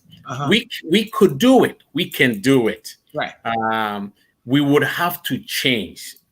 We would have to do some hard, soul searching and decide whether we want to stay in this rut or come out of it. Which is why this election thing in Ghana saddens me, because if, like I told you, 2016, I actually had hope that Akufo-Addo would change the country. From everything he said, from everything I think he knew and had been through his experience, I felt like he could. But he came with a different agenda. And so 4 years later, we realized that this is not a guy we thought would come and do it. So if we had gone back, or if we go back to Mahama, which we did, which overwhelmingly has voted, Mahama would have learned a whole bunch of stuff. All right. He would have learned from the mistakes, his family may have caused him, or some ministers that didn't do right may have caused him. And we would have gone back and forth. And this is why, again, democracy is the worst form. I think we've lost his sound. Jibreal, can you hear me? Yes, I can hear you. Okay. Yeah, so I think the point he was making, go ahead. Go ahead. Yeah, go ahead. You were gonna. I think the point he was making is something I really subscribe to, and I've shared among a lot of friends, is that we need there's carrots and sticks. When people do well, you reward them. When they don't do well, you punish them. Right. Mahama's losing the election in 2016 was a signal that Ghanaians are wisened up and they can, keep you in power or take you out of power based on your performance. And so the same thing, must apply to Akufo-Addo, who clearly has done worse than Mahama. In fact, getting him re-elected will be an endorsement of open corruption, of open, arrogance, insecurity, support of insecurity, nepotism. There's a, so I, though I have a political allegiance to the NDC, I think that yes, Ghanaians should vote every 4 years according to the performance of the people in power, whether they are NDC or MPP, and that alone is a good signal to politicians that if you do good, we'll reward you. If you do bad, we will kick you out. Right. And that's what has been done. And unfortunately, the Electoral Commission is trying to collude with the government to change the people's verdict. It's really sad. Right. So I think we've been on for 2 hours, and unfortunately, we lost Mr. Nutekpor as well. So what I'll do now is I'll take a few messages that came in since the last time I read messages out, and then when we come back, we could just do our final statements, and we'll bring the program to an end for today. So let me go to this message, which is from, I think, Mr. Grant. Mr. Grant says, Jim Mensah put in place a system to steal votes. In the end, Mensah could not do a clean job. They could not cover their trail, and it's a shame. Okay. All right. That's his opinion, and I think Mr. Nutekpor just came back. So, Mr. Nutekpor, can you say something so we can see if your mic is working? Can you hear me? Yeah, I can hear you clearly now. Yes, we can hear you. So what we are doing now is we are taking a look at messages, and when we finish looking at the messages, I'll let you finish the point you were making before you got cut off, and then we'll do our final statements and bring the program to an end. So the next statement, the one I just read is from Jim Mensah, which says put in place. It says Jim Mensah put in place a system to steal the election. In the end, Jim Mensah could not do a clean job. They could not cover their trail. It is a shame. Okay, that's coming from Grant. Yeah, Grant, thanks for watching. Tell a friend to tell a friend. Ghana Agenda is on every Sunday from 5 p.m. to 6, even though we went over and we are 7 now. Okay. All right, the next one says, this is from Ato. It says, how many did Rawlings put in the courts? So I think he is of the opinion that the courts are packed, perhaps by the MPP between Akufo-Addo and Kufuor, and therefore that may impact judgment. But I've seen cases where even though the judge it's appointed by a particular president or a particular regime, they still happen to rule against the regime. So I don't know. Do you guys have any take on that before I read the next one? What do you think about the court makeup? Do you think that is likely to sway their judgment in favor of the MPP because majority of them were appointed by the MPP administrations? I think if the evidence put before the court is overwhelming and factual, they will be compelled to do the right thing. And if they don't, the people of Ghana will have the right to demand justice. Right. What do you think, Mr. Nutekpor? I think Ms. Jibreal is a little more optimistic than I am. When one Volta took our case, lawyer Kwashiga represented us. It was very clear. By the way, in 2018, Akufo-Addo was came to New York for the UN General Assembly and then came to Washington after that to see the Ghanaian community. I happened to meet him, and I happened to throw a couple of questions at him. Even though the case was that should all of the people of the Volta region have a say in whether their region should be divided. A normal president, I will say, would have said, Mr. Nutekpor, the case is in court. I cannot comment on it. This man jumped right in and went on to cite secessionist governments around the world, the Catalonia, the Scotland, Western Togoland. He cited all of those secessionist movements as the basis upon which he was about to divide Ghana into further regions, which just, so I have, and then, so anyway, so we took the case to the Supreme Court and say, hey, you cannot divide a region and then only allow the people who want the division to vote. If that happened, it will be all, you set a horrible precedent.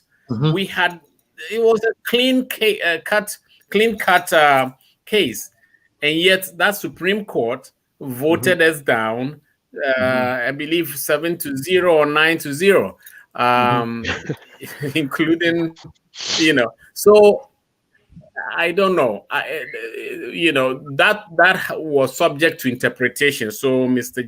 Jibreal is right.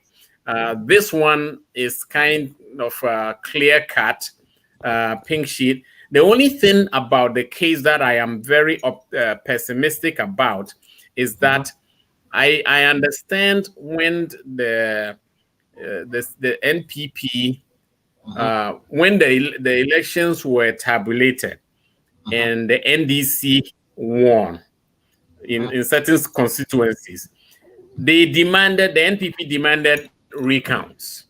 And they counted a couple of times, I guess, and then the NPP continued to demand recounts in the hope of changing stuff.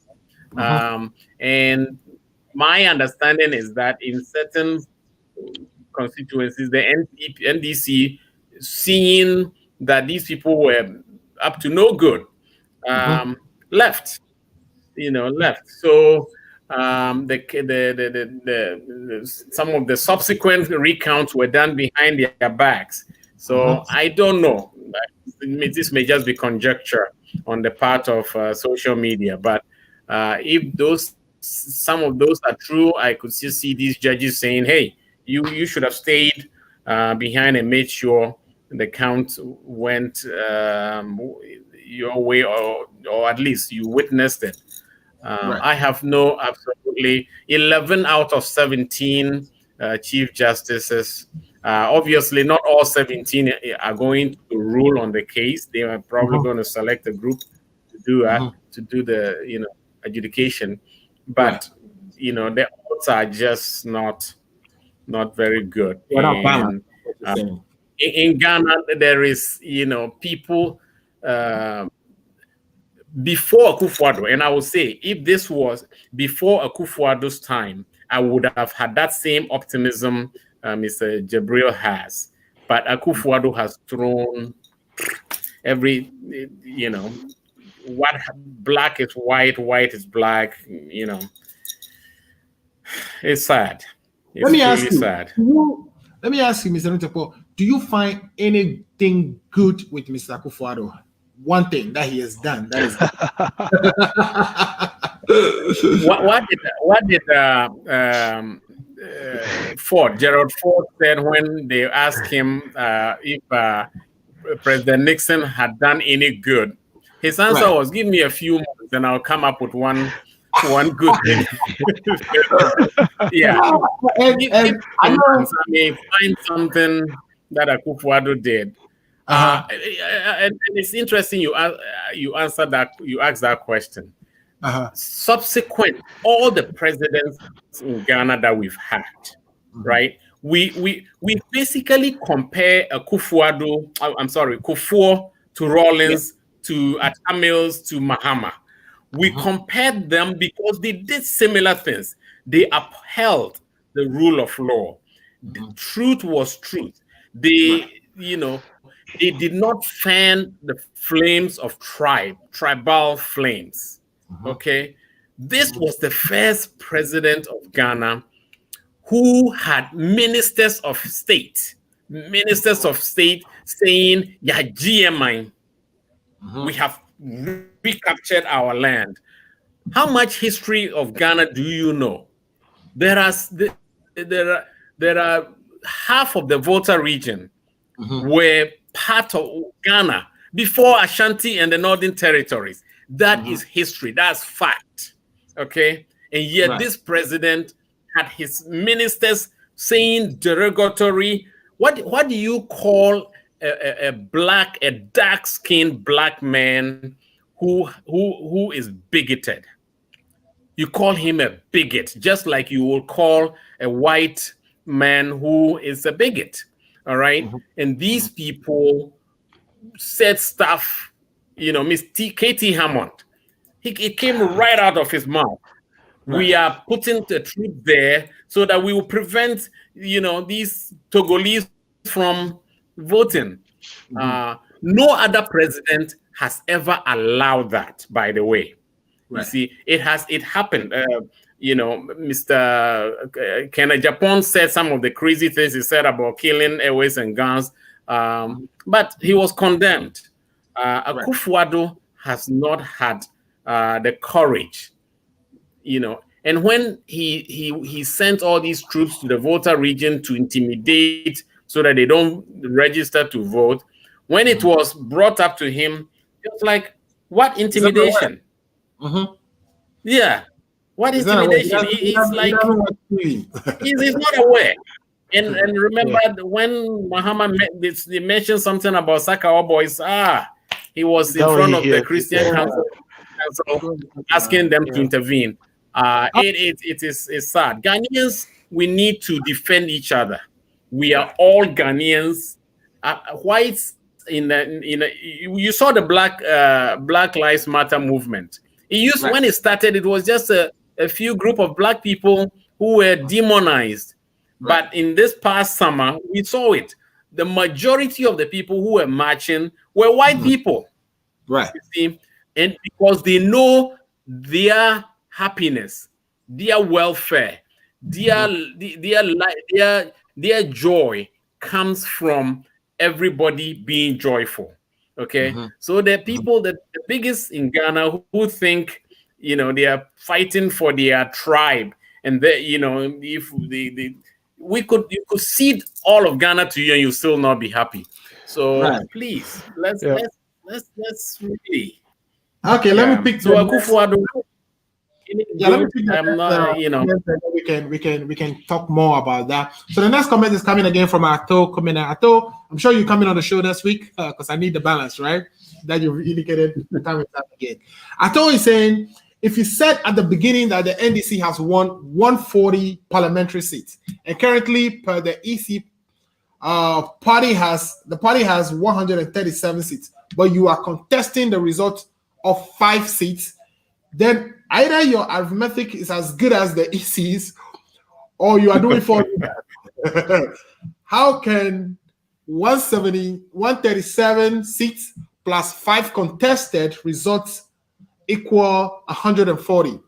Unless you are contesting seats that you implicitly admit you lost. And that's to you, Jibreal. Yeah, so we are contesting 5 while we have 137 declared to us. So if you add that up, it's now 140. Yeah, this is very simple to understand. I think Ato Komina is confused. You think so? Yes, we are contesting 5 seats. Doesn't mean that we should do a math 137 plus 5. The 140 seats that the party has communicated is what we have confirmed at the end of polls on December 7th. I think by 11 p.m. on December 7th, the 140 seats based on our collation were confirmed seats that we won. In addition to that, 3 of them have been turned upside down and given to the MPP.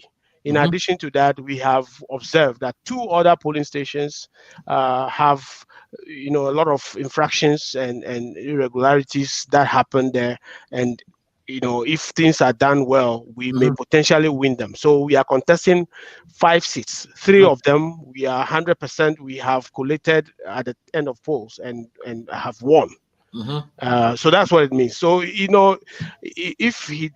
think Ato should go to logics class and try to break down English logic before making maybe the explanation that the 140 was what you knew on the day of election, and then since then other things came up that perhaps may increase that number. So exactly. Yeah. Okay, let me take another one from Grant. Grant says, how much did Akufo-Addo spend on free SHS? He says, no new schools were built. The same infrastructure was used. There were many schools that have dilapidated structures. Nothing was done to improve them. Now, there were E-blocks that were, built by Akufo-Addo. I think he said he completed 23 of them. So is this true that Akufo-Addo actually abandoned our school buildings and didn't use much of the free SHS money in developing that area? Because I saw bungalows, dormitories that were added to existing senior secondary schools to cater for, the number of people who enrolled as a result of the free SHS. So, Alfred, I'm telling you on authority that, and this is public information, that the amount of money spent on free SHS overall within the last 3-4 years is between 3 to 5, actually 5 billion. Let's cap it at around 5 billion cedis. That is the amount of money spent. Okay. We have challenged the government of the MPP government to give us a breakdown of the remainder 135 billion, how it has been used. This should be very easy. They should just provide us a breakdown. Okay, the 135 billion, we used 1 billion for Kenke Party. We used 20 billion for this road. And those things are verifiable. Right. Just like the NDC did, we produced the green book and showed the projects that we have done, those projects that have been completed, those that are pending completion, those that we've awarded, and the breakdown. The MPP should do the same thing. Akufo-Addo should do the same thing. The reason why they cannot do the same thing is because when you are having a party, you go take a loan and you are spending it on a party, it's difficult to account because you may get boozed or drunk and make some other expenses along the line, which you cannot account for. Okay. And most of it is corruption. Okay. You know what happened at Procurement Authority? Yeah, we also saw the video. How much money had gone through his accounts? Yeah. That is millions of dollars. Okay, let me take another one, and then I know our time is far gone. Jojo Jamson also says, free SHS policy is not the cause of Akufo-Addo's excessive borrowing. Please do not peddle that on your program. According to some accounts, it accounts for owning 3 billion of the debt stock. Okay, that is your opinion. Others are quoting different amounts. So the fact is, we borrowed a lot to support that program. This one, I thought we didn't borrow a lot to support that program. From the look of the data, 5 billion out of 140 billion. Calculate that in percentages. That is about 1 or 2. I don't know. Yeah, very minimal. So compared to the total borrowing we did. Exactly. So it's not factual to say we borrowed a lot to spend on free SHS. Agreed. Ato says Mahama remains incompetent. That's your opinion, Ato. Like I said, you need to come to studio and debate that. Again, Ato says, and the alternative NDC is completely empty. A total of 27 years in power by this cabal and not much to show for. And you wanted Ghanaians to give the same cabal another 4 years. Massa, show the people some respect. Abba. Hey, Ato, but if we want to go over the 27 years of NDC's rule and at least the things that they've done compared to then I think we'll be here for the rest of the night. Forever, yeah. Yeah, but even the oil we are drilling today, you realize, the GMPC was established by Rawlings back in the 90s. And at the time, people actually were against that. But that is what has generated this oil now. To the extent I heard you say that I heard you extend an invitation to Ato on the program. I would love to debate him. Ato is actually part of the Ako family, and yes, we will debate based on facts, not innuendos such as the kind of things he's posting. These are not supported by facts or data, anything. Okay. Anybody can go on social media and throw about jargons, repeated falsehoods, and So what I'll do is we'll get Ato into the studio and on the show, and I'll check with both for your times, and so we can actually have a conversation, because some of the things we said today are things that I'm sure the MPP also have opinion on, and Ato apparently belongs to the MPP family, so we would love to have him. and actually have a serious debate on these issues. Now, let's end the program. But before we end, my question to you both is, what is your expectation for 2021? What do you expect to see? I mean, we've talked about all kinds of things. We know for sure that the economy is going to recover. We contracted 1.3%, but in 2021, projections are we are going to grow about 1.7. A year after that, we'll get about 3.8 or so, and then go forward. Because of course, we are adding another oil to our portfolio. We call that the Pecan. Pecan is going to come online in 2024, but we've actually been slowed down the production of oil because of the coronavirus, and we are going to resume production again. The prices are going to inch up. You see the barrel is actually trading at about $40 a barrel at this point, but we expect that to go up. We also know that, the agreement we had, the living income differential agreement, which we have with Cote d'Ivoire over our cocoa product, where we are adding $400 to each ton of cocoa we sell, and we are saying that we are establishing a stabilization fund so that when the cocoa price goes all the way above $2,900, that the excess of that would be going into a stabilization fund in time when the cocoa prices will go down. Now, currently, there is overproduction of cocoa. We have too much cocoa in the system, and prices are going down. And we are worried that Cote d'Ivoire and the buyers who actually would have to cooperate in order for this living income differential to work, we know that there's pressure on those buyers to go through the back door and buy the cocoa from our product. So all that are things I am expecting to see in 2021. What are you expecting to see in the year 2021? So, okay, I think I'll take it first. If you probably may have heard that the Bank of Ghana, the deficit financing program from the Bank of Ghana, which usually, is used to support the government of Ghana. In lay terms, I like to use lay terms. The Bank of Ghana banned in 2015. Has been borrowing money to the government of Ghana to support, its programs and all that. And I'm told, based on the recession we currently are in and a few other parameters, the Bank of Ghana is saying in 2021 they will not be borrowing money to the government of Ghana. Right. And look, given where we are and everything, I have already said Ghanaians should brace up for more hardships for 2021. Right. Especially if this Akufo-Addo government remains in power, because they have overborrowed, and we may not even have any more space to borrow next year. And so it's going to be very tough. Ghanaians they have started taking out the freebies already. Right. And the next thing is, they are going to tax people out of their breath, and the price of things are going to go high. Foreign investors may leave the market because of higher taxes, production costs, and creating more hardship, more no jobs for the people, and all that. And I think in the midst of all this, if this Akufo-Addo government were to continue into 2021, because they have nothing to lose in 2024, there is going to be more corruption.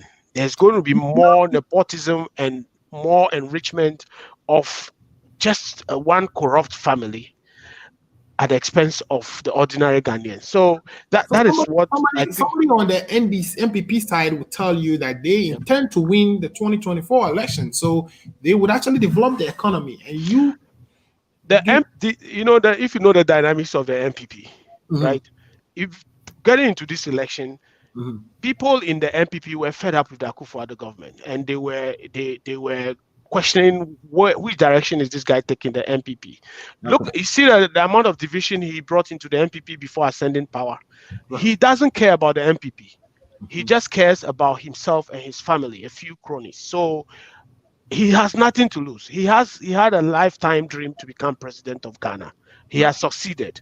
And if he's going to go away in 4 years, assuming he remains in power, he doesn't care about the party. You understand? So it's going to be worse.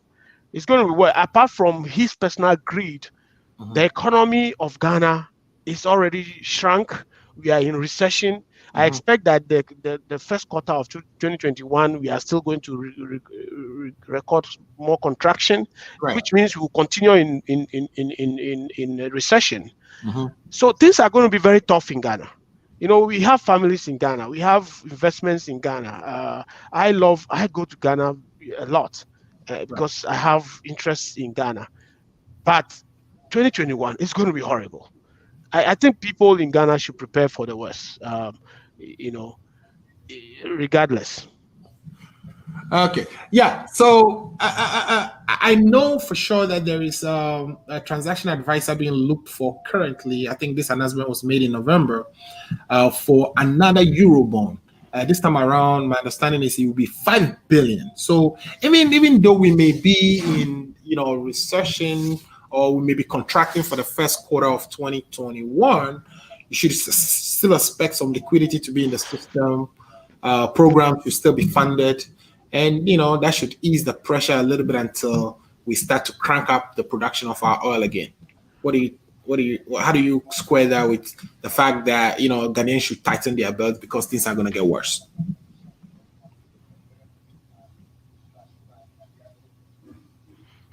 Oh, that is okay, Mr. Nutekpor. Yeah, you go first.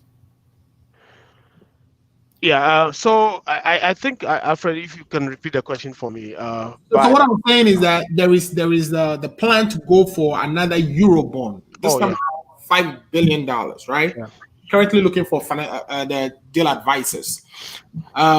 So even though the economy is likely to contract in the first quarter of 2021, we will still have liquidity in the system. There will be enough money to continue to pay for all the programs. Yeah. So how do you square that with the fact that because the economy is still contracting, that people should tighten their belts or people should expect the worst?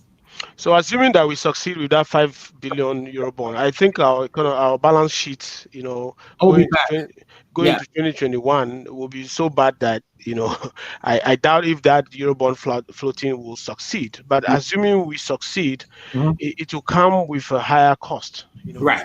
It's if your balance sheet is bad, you have bad credit rating and all that, you go for a loan, you pay more interest, which means that what we saw happen between 2017 and 2020, like doubling our debt to almost 260 billion, it's possible that by the end of 2021, our debt portfolio will double to about 500 billion because we will have to service debts at a higher interest rate, and all that, and that even means that we are mortgaging the future of Ghana, the youth of Ghana. Our children's children will have to keep, grapple with debt for the rest of their lives, and Ghana will get worse than it currently is.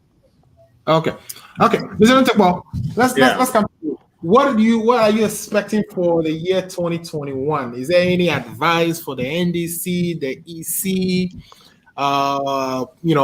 There are members of parliament who were, shooting in the previous, in last year alone. There are members of parliament who were actually murdered. Security is becoming a problem. Though it's not widespread to every corner of Ghana, but there are these instances of insecurity. It's been with us for a long time, but this time around, the caliber of people involved in these incidents are kind of mind-boggling. What are your expectations? What advices? What do you think we'll be talking about in 2021?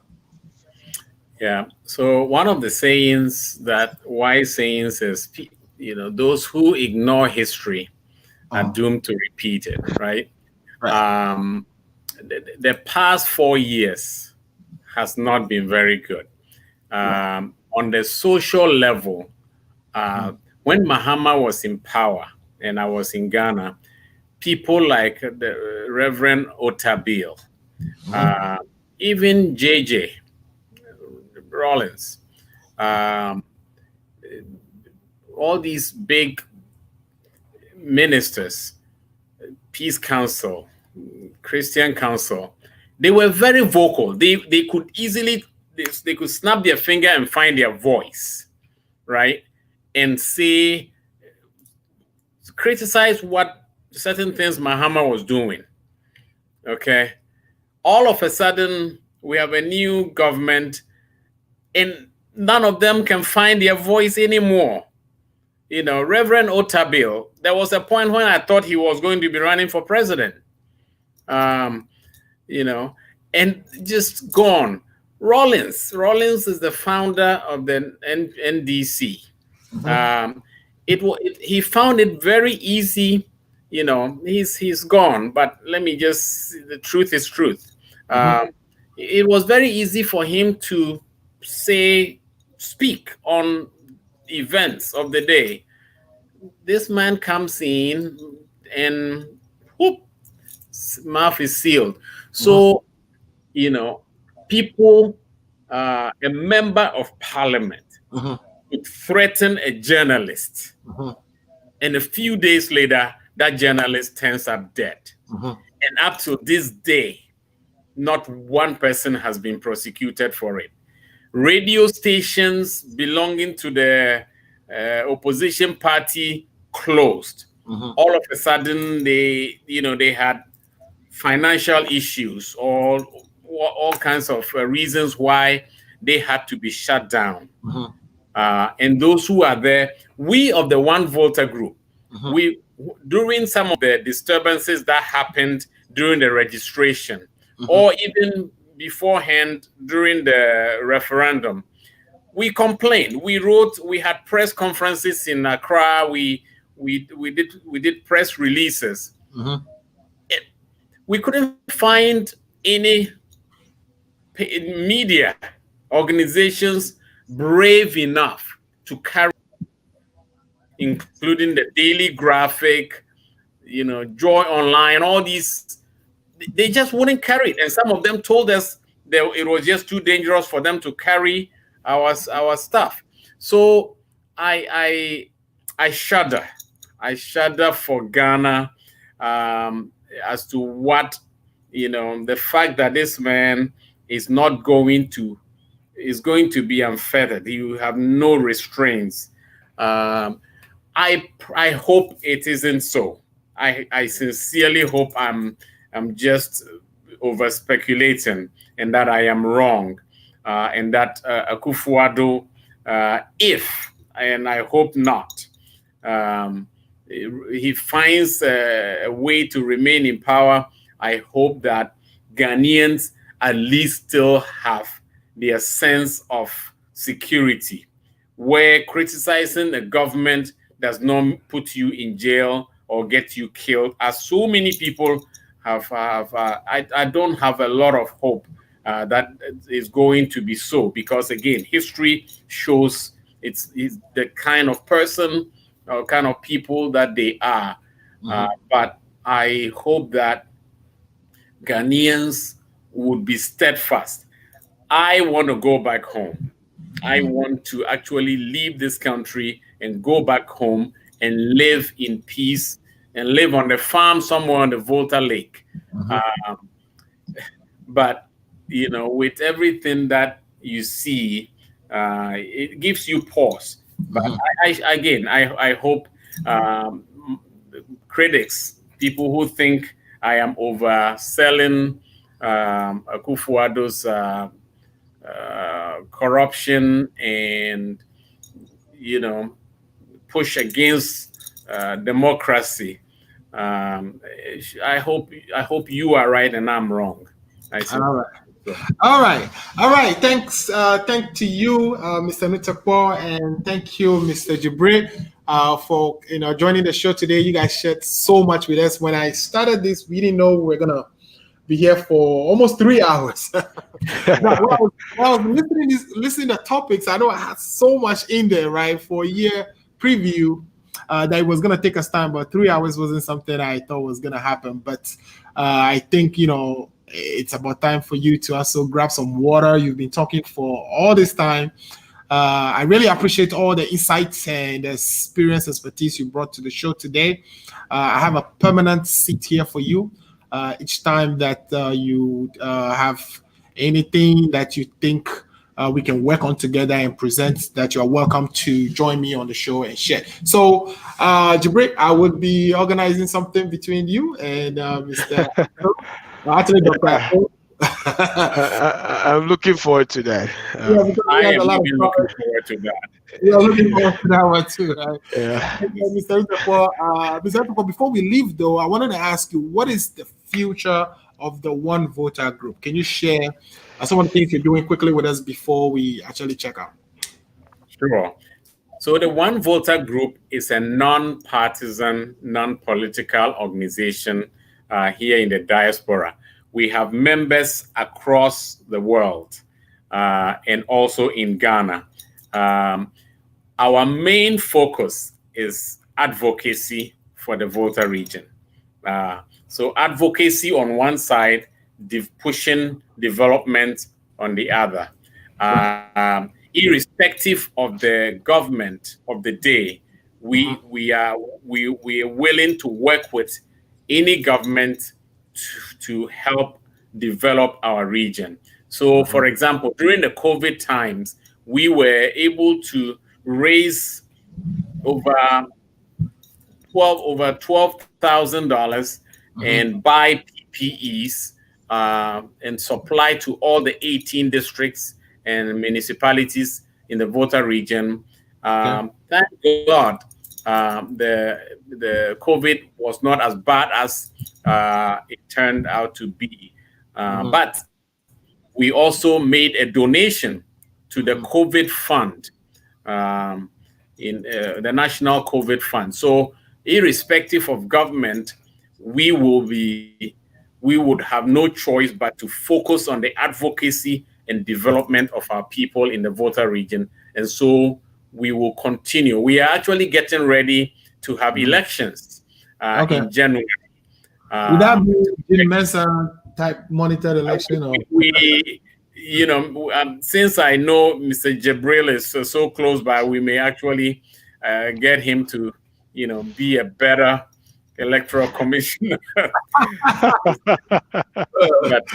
we're looking forward to a very fruitful number of years ahead of us. Volta region is very gifted, and there is no reason the Volta region should be languishing in poverty and low substandard living. So, my listeners who are Voltarians, how can they reach out to the One Voters group? Where can they find you? How can they join? So we do have a Facebook page, not as well developed, but they can contact. I wish we had a link ready to put on the screen. But Alfred, if anybody wants or wants to join the One Volta group, they can actually, you could provide a link for them on our behalf. But it's open to all Voltarians and even non-Voltarians, people who have the Volta region's interest at heart. Okay. All right. Thank you so much, Mr. Nutekpor, and thank you, Mr. Jibreal, for joining me today on the Ghana Agenda. This has been the Ghana Agenda's preview of year 2021. Thank you, viewers, and all those of you who sent us comments that we were able to read live on the show. I know there were a few that I didn't get to, but a majority of that came from Dr. Ato, who will be joining the show the next time we come on. So this show is on every Sunday between 5 and whatever time we close, depending on how interesting the topic is and how excited my guests are to actually continue discussing them. So today we've done almost 3 hours, and I would like for us to end it here so my guests can take a breather. Thanks for watching. Again, this is the Ghana Agenda. We are on every Sunday between 5 p.m. and whatever time we close. Tell a friend to tell a friend. Ghana Agenda. It's very interesting, very rich, and the guests are so intelligent, so experienced, and are able to share a lot with us. We appreciate your viewing time, and we would see you again next Sunday. All right, goodbye for now. Thank you. Thanks, guys.